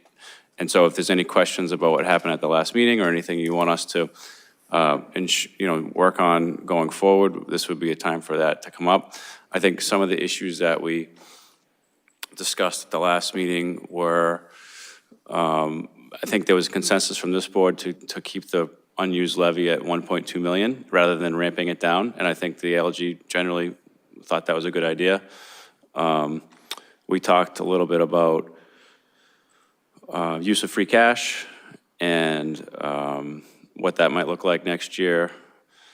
One of the other issues is how to account for the DPW project. When we did the fire station and the school a few years ago, it was on the ALG plan, sort of as, this is what it's probably going to cost. Or I think at that time, we probably knew what it was going to cost. This is what it's going to cost. And it was just there. We have now a placeholder because we don't have a definitive cost estimate, which I was hoping we'd have this week. I think we will. So if the board's comfortable, we would put that as a placeholder in the ALG plan as something that the board plans to do, just like it did with the fire station. That's something that we can do, or we can just keep it as a placeholder and catch it next time. But I think the sooner there's a number in there, the sooner it helps everyone understand it, what its impacts may be going forward. Thank you. Jim? A question about that. Have the Finance Committee reps spoken at the ALG meeting enough about the override necessary for the DPW building for you to have a sense that that's going to be part of the consensus of the ALG? Because I remember there was a time earlier when there was a proposal or a conversation from the Finance Committee that would have limited capital overrides in some way, that would have prevented this from being, if it was accepted as a policy, would have prevented this from going forward this year. Just in terms of the discussion at the last ALG meeting, the Finance Committee, I think, met the night before our ALG meeting, and there was a discussion that night amongst members. And I think the general consensus was that they wanted to see the numbers first before they took a formal position. And that was communicated to the ALG the next meeting. So I think that they didn't show a ton of enthusiasm for the project, I would say that. But I think that they hadn't taken a position formally. And that's why having numbers, I think, would help with that as well. And I don't know if either of you that were there had anything further to add to that. I think you summed it up nicely. David, I know you were there as well. Yes, I don't have any addition to that. I will say a couple things, though. ALG has not, to my knowledge, approved debt exclusions in the past, or not. They've certainly discussed them. I actually, because people were claiming that we always did this, I went back through the minutes of ALGs in some years, and there was no consensus. You know, usually when ALG decides something, Bart says, is there any opposition to this? And someone will say, I oppose, or whatever. And when there's no opposition, it's a consensus. There wasn't even the need to do that for a debt exclusion, so that it wasn't done in the past. Second thing I would point out is that there is no convention or policy or anything of having debt exclusions too close. We had 3 of them within 1 year for the Boardwalk campus, the Minuteman School, and the fire station. And again, they weren't approved or opposed by ALG. And finally, the DPW building will not have an effect on the FY26 recommendation by ALG. Right? The debt service will not hit in that year. And the ALG's charter says that they recommend the next year and plan for future years. So they don't make recommendations for out years. And I just wanted to add too, I would love to see the number as soon as they come in the ALG models. So that's all I have to add. Alyssa? So I was there too, just virtually. I wanted to add that even if it's not part of the ALG process or impacting the FY26 budget, it's going to be something that we ask voters to do at the ballot. So it's really important, and I know you're not saying it's not important, David. It's really critical. And also, I obviously did not talk to however many thousand people, 7,000 people voted at the polls earlier this year. But in all of the discussions that I had, and I believe all of you had as well, we included there's, we're asking you to pass this operational override this year, and there's a debt exclusion coming next year or the year after. So I think that the public is generally aware that the plan all along was to have them very close together. The benefit is that it's not going to hit tax bills until a couple of years out. But we need to just keep in mind that we're asking people to say yes to it this year. Not this year, but the next election. David? Yeah, I just want to make sure that also I'm clear. It's absolutely the Finance Committee's role to recommend or not a debt exclusion or any other matter associated with the town's finances. That's their role. It's in our bylaws, and that's clear. I just want to make sure, because some people are saying that ALG should not approve this debt exclusion because it's too close to an override. There is no such policy, there is no such convention, and it's not ALG's role. It's the Finance Committee's role. And it is on our short-term goal, the select board goals, so.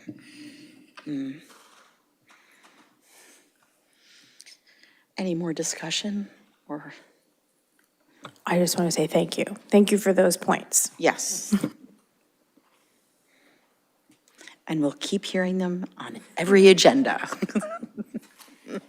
David, sorry. Could I just say, I just wanted to make sure that this is again on the agenda before the next ALG meeting, which is at the end of November. And so if this can be on at least our second meeting in November. I think we're going to just continue carrying on the That's DPW fine if and that's what ALG. Yeah, if that's what you're doing. But I would like, Yes. to discuss this Thank you. ahead of the next meeting. Thank you. Any more questions? Are we moving on? Okay. Assign select board member to Eagle Scout Court of Honor at 7 p.m. November 20th, 2024. Boardwalk campus acknowledging Ari Shukla, Charlotte Duhamel, William Barker, Aditya Sundarapandiyan, and Sudhakaran. I'm curious if there is a board member who would like to attend the Court of Honor. It's at our Boardwalk campus, which is exciting. I love these ceremonies, so I'm happy to do it if someone else can't find the time, perhaps. That certain someone being Dean. I've got a fairly busy schedule that week. So if some other member is available, that would be great. If not, I could do it. Any other member? Because I'm happy to do it. Yeah, I really love these Court of Honor ceremonies. I'm available and would love to join you. Oh, that would be great. That was fun. when we Yes, did it in was. July. Yes, sounds good. Thank you. So next on our agenda, approve amended Economic Development Committee charge. So we have the charge in the packet. What we're trying to achieve is not only to broaden membership, but to make it possible for folks who own or doing business in Acton but don't live in Acton to become a member. And we did something similar to the Agricultural Committee as well. So really, that is the biggest major change. Alyssa. So I was able to distinguish the new information, and it looked like some very specific rules about non-resident, having a majority quorum, be resident members. That is something that came from the committee discussion in order to feel that their voting would be most appropriate. I just want to know Who came up with that? So it was sort of a suggestion of, it was actually the same wording that we used in the agricultural committee to just capture, you know, non-residents. I think the most important thing, non-residents voting.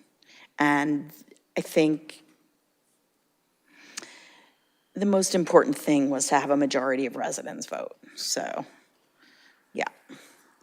Thank you for that. It sounds good to me. Any other questions or?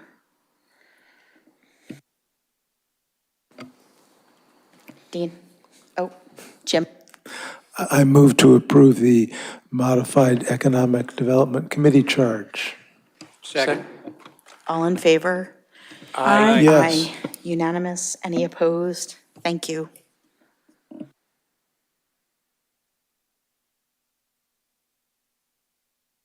So 13, consider support of MBTA Northern Rail Tier Fitchburg to North Adams.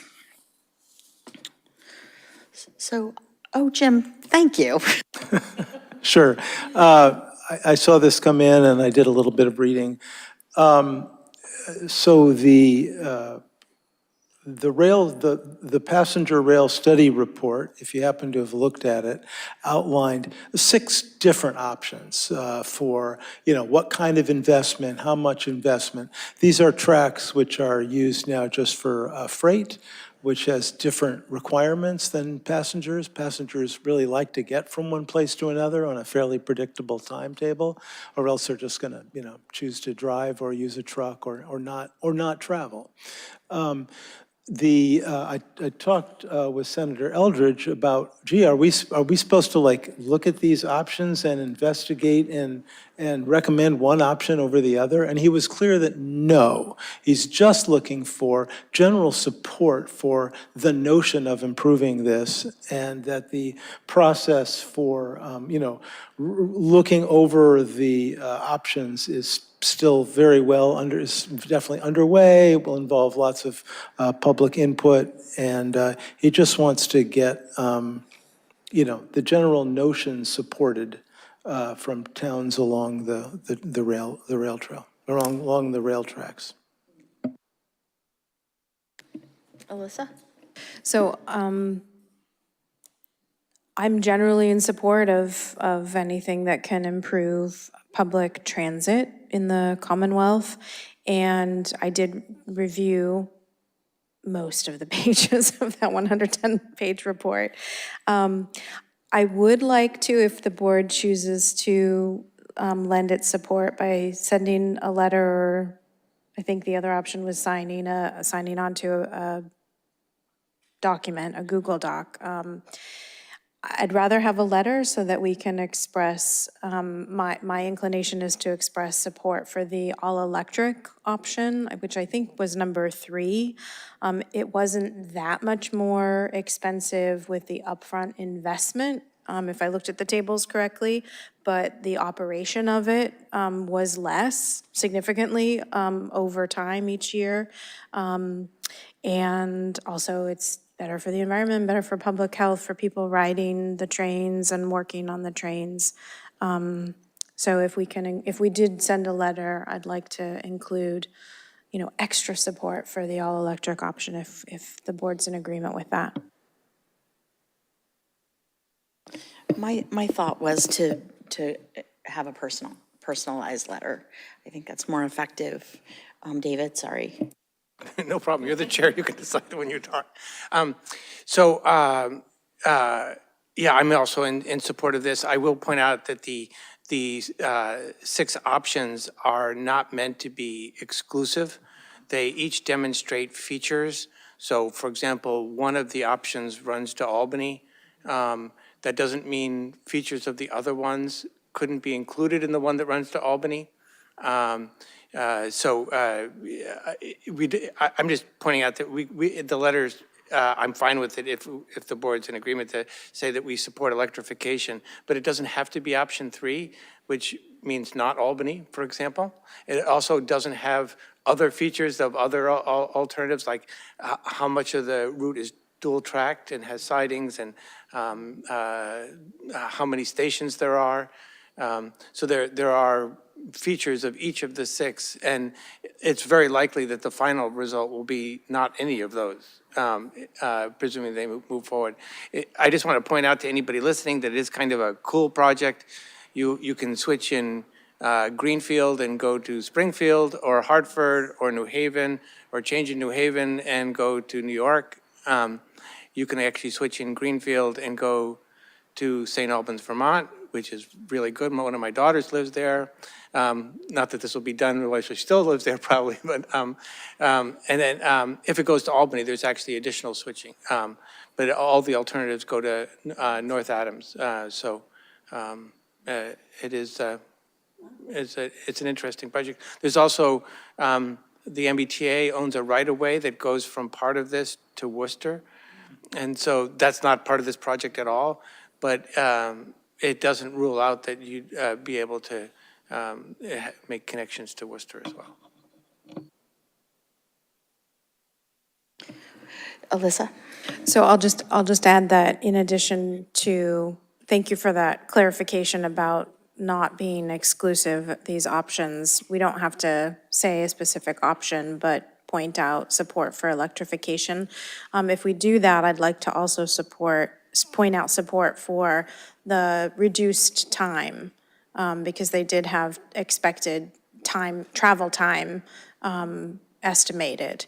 And I think that the lower time is going to increase ridership. Just out of curiosity, they mentioned Amtrak, so I looked up an Amtrak ticket, and it was almost 6 hours, and it was $95 one way. So, just out to, gosh, where was I? I don't remember what town I looked at, but Amtrak doesn't service that right now. I think I looked at Amherst just to see what it might be. And, I'm not going to spend $200 and spend 3 times as long. I'm just going to drive. So electrification, quicker times, and whatever else board members want to throw their support behind. Jim? I was going to recommend a combined approach. If they're just trying to, build support and show names, it would be a simple action to just sign on to this Google Doc. And then, have someone who's interested in this draft a letter that could go on our consent calendar for some future meeting or discussion, whichever people feel would be better. Would we all be in agreement to that? Yeah. Thumbs up? Yes. Yeah, Good. I could do that unless you wanted to do that as chair. Do you want me to write something up? I can. I'll do it and send No, it to you you. have to assign one person. You have to sign one person. I'll do Alyssa, it. I assign you. Okay. Yeah. Thank you. So 14. She can put your name, though. Yeah. No, I'm I know I'm that's- serious. She can, she might want, She's done that before. no, but, if we want the letter to be from the chair or Yeah. from the board, I so- was thinking from the board. Okay. All of us. it's Yeah. from the board, but you would sign it. Yeah. Great, thank you. Jim? Do we need a vote or anything to instruct you to fill out this form? Sure. Well, then I would move that the chair fill out this form with their, their title and. Yes. And that you are authorized to sign for the community/entity you are representing. Thank you. Yeah. Oh, sorry. In favor? Oh, hang on. I got a Yes. question. So we're going to have you sign off on the document and in addition, Yeah. send a letter? Yes. Perfect. Thank you. All in favor? Aye. Aye. Aye. Unanimous. Any opposed? 14, approve plan for perambulation of town bounds. I can talk about this one.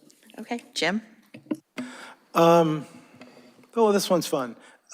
So towns are required to go to these little markers on their, on the town boundaries, both the places where the town boundary actually changes direction, or where another town is, like when you're going from Maynard to Stowe on the Acton line. Plus, there are supposed to be these markers anytime a public road passes over the boundary as well. So there's about 12 corners, and there's about maybe 40 or so places where roads cross over. Maybe less. I'm still doing the math. And we are required by law to go to these places and mark them every 5 years. Now, it turns out most towns don't do this. Apparently, was it the $5 fee? There is a fee that can be levied against select board members for not doing this, but the state hasn't bothered levying this fee for a long time. But some towns have revived this effort. I learned about it from Stowe, who's been doing it every 5 years for now 3 times. And it's a chance to sort of celebrate the town. It's a chance to build some shared knowledge about where the corners actually are. It's a chance to do a little history explanation of why these corners are where they are. And the proposal is that Dean and I basically do a round of monument marking in accordance with the law during 2025. There's details. It doesn't have to be Dean or I. It could be any 2 select board members at any particular monument. We can also vote to approve alternates, like if we find an enthusiastic volunteer who's available during the day, we could vote them in as a legal alternate, and then only, up to 2 people have to be there among that crew of alternates and the select board. The paint needs to be applied when the weather is dry and above 40 degrees. So you usually can't schedule these things very far in advance. You find the names of the people who are interested, gather those names, and let them know like the day before. It's a go tomorrow. We're going to go do a few monuments tomorrow. So that's what I would recommend. One question that came up right away, as Dean and I talked, was how much town staff support would this need?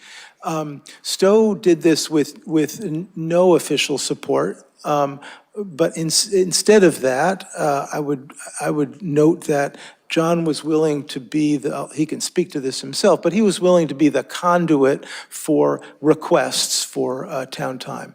In particular, it seems like if the town GIS staff was able and willing to be involved, we could get very accurate locations of these bounds, which would be helpful for our GIS layers and would make this process simpler next time to have all these different markers, marked out with some accuracy. I mean, we can always just show up with our own GIS devices, AKA our smartphones, and generate coordinates, but they're not very accurate.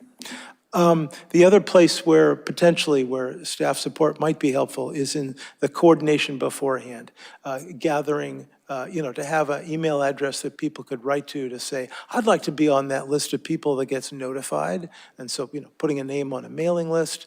And we also would have some communication with other select boards.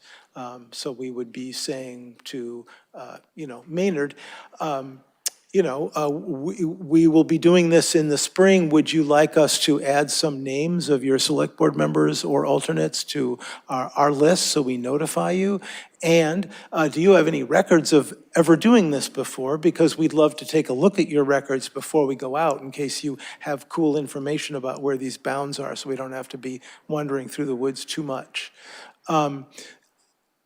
Those would be the 2 needs, I think. Oh, the third one potentially is that at the end of this process, there's a report. But the report can be very basic. I looked at Stowe's. It's basically a PDF that, here's the marker, here's a picture, here's a description, here's what we did. It doesn't need staff to make it, beautiful. I'd be happy to do those. And then they get mailed out to a couple of official places, which I'm not remembering off the top of my head, but probably, the clerk at least, and the other towns. There's, in the packet, there was a proposed timeline and a link to a list of monuments.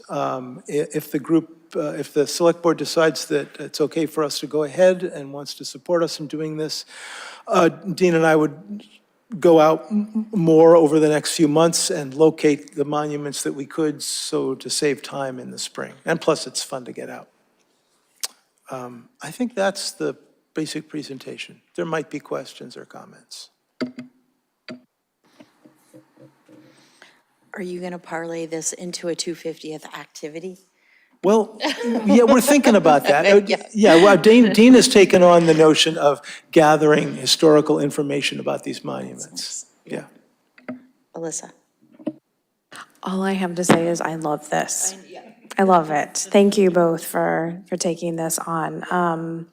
I think it'll be an exciting project for some people in town. They'll be interested in helping out, and I hope that there will be coverage, and I love that it'll be part of the 250th, that you're deciding to take it on, retake it up next spring.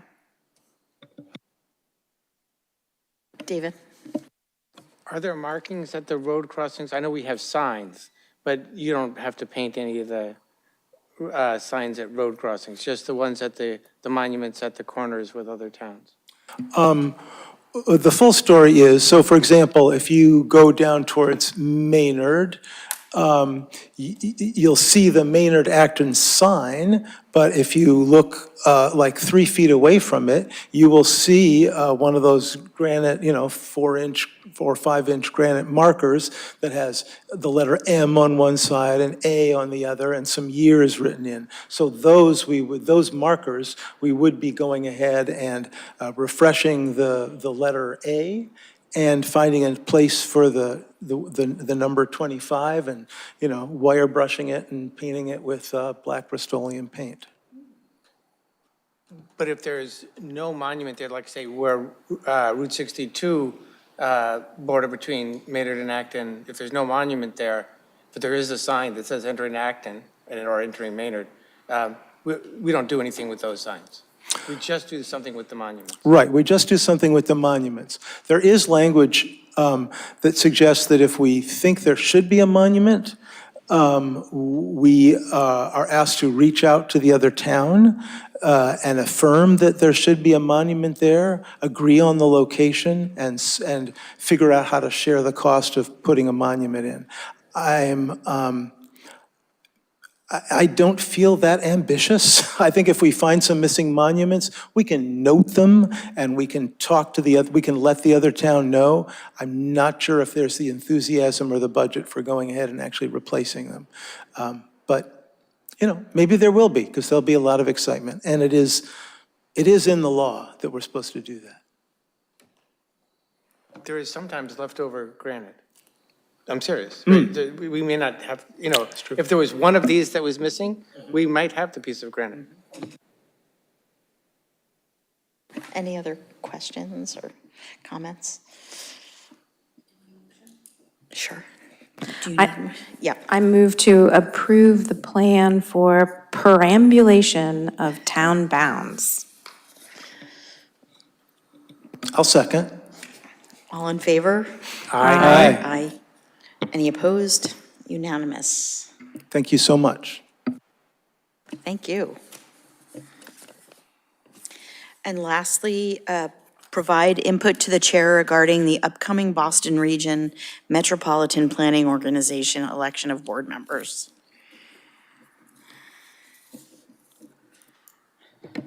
So the Metropolitan Planning Organization is the planning body that meets and helps to make decisions about how transportation funding resources should be expended from the federal dollars, state dollars. It runs the TIP program, which the Kelly's Corner project famously came from, and some other projects that we're working on now. Acton has held a seat as part of a representative of the Magic region, which is the towns around us.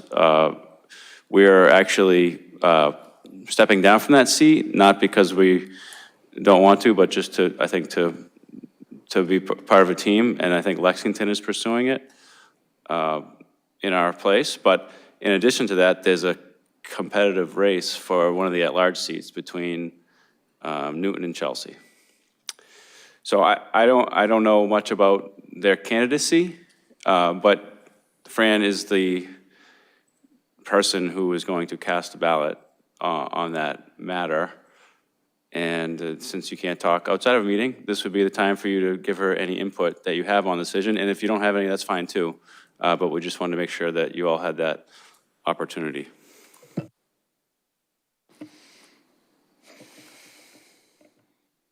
Any thoughts? When is the vote? I am not sure. I think it's in early November. Or early Yeah, so November. it's before your next meeting, Darn. I believe. So, we don't have time to research the candidates. You know, we probably can, yes. I was not able to attend, I think Friday was a Zoom meeting too, and I was not available.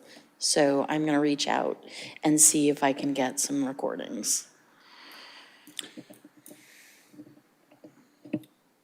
That's not very helpful. Yeah, we can't let you know outside of the Yeah. meeting. Okay.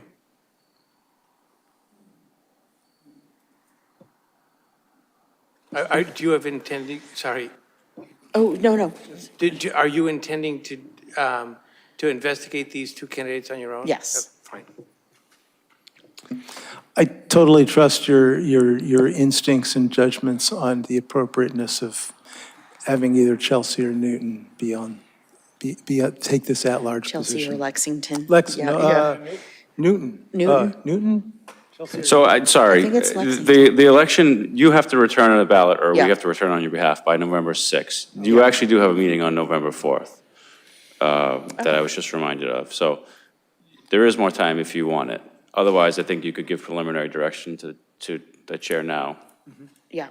Does that work? That's my preliminary direction. We trust you. Thumbs up, thank you.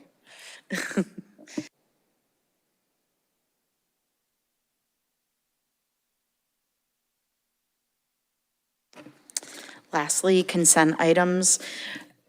Approve the request for placement of menorah at 468 Main Street from December 21st, 2024 to January 5th, 2024, and to be illuminated from December 25th, 2024 to January 2nd, 2025.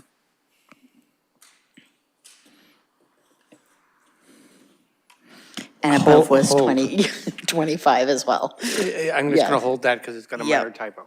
Yep. Approve and grant conservation restriction to the Acton Conservation Trust pursuant to Section 32 of Chapter 184 of the Massachusetts General Laws for 13 Arlington Street and 180 Newtown Road, rear. Appoint Thomas Bijan and Alicia Barak to serve as constables for the town of Acton with a term to end on June 30th, 2027. Appoint Nina Pickering Cook as town council with a term to end on June 30th, 2025. Hold. So we are holding 16 and 19, so do I? Yeah. I move to approve items 17 and 18. Second? All in favor? Aye. Yes. So 16, David? Yeah, Yep. it should be January 5th, 2025. Other than that, it's the same, so I would move to approve item 16 with the change of, with that change. All in favor? Or second? I'll second. Yep. All in favor? Aye. Or number 19? So I just wanted to hold this to get some more information. I believe that the town council is a one-year term, is that correct? Or is it, Yes? So I guess I'm just wondering why we're taking this up in October instead of July. And also, you can answer my second question, John, hopefully. When was the last time we put town council services out to bid? Sorry, this is a multiple part question. How often has that historically happened? And maybe when we can expect to do that again? Like, is there a 3-year, 5-year? So the first answer is we should have done it in July, and we didn't. So we're doing it now. Or we should have done it in June, really. And so we're doing it now. And we have a system in place to make sure that we catch these in a more timely fashion going forward. The other questions are, the town council has been the same firm for decades. Multiple town managers, I believe, before me use the same counsel. Since my time, we haven't requested proposals from other firms, and I don't believe it had happened prior to that. We do use special counsel for various matters. We have a different counsel for labor, and that person has been the same for many years as well. So that's the answer.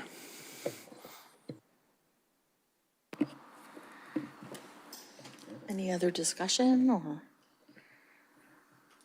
Move to approve item 19. Second. All in favor? Aye. Aye. It's unanimous. Any opposed? Move to adjourn. Second? All in favor? Aye. Yes. Unanimous.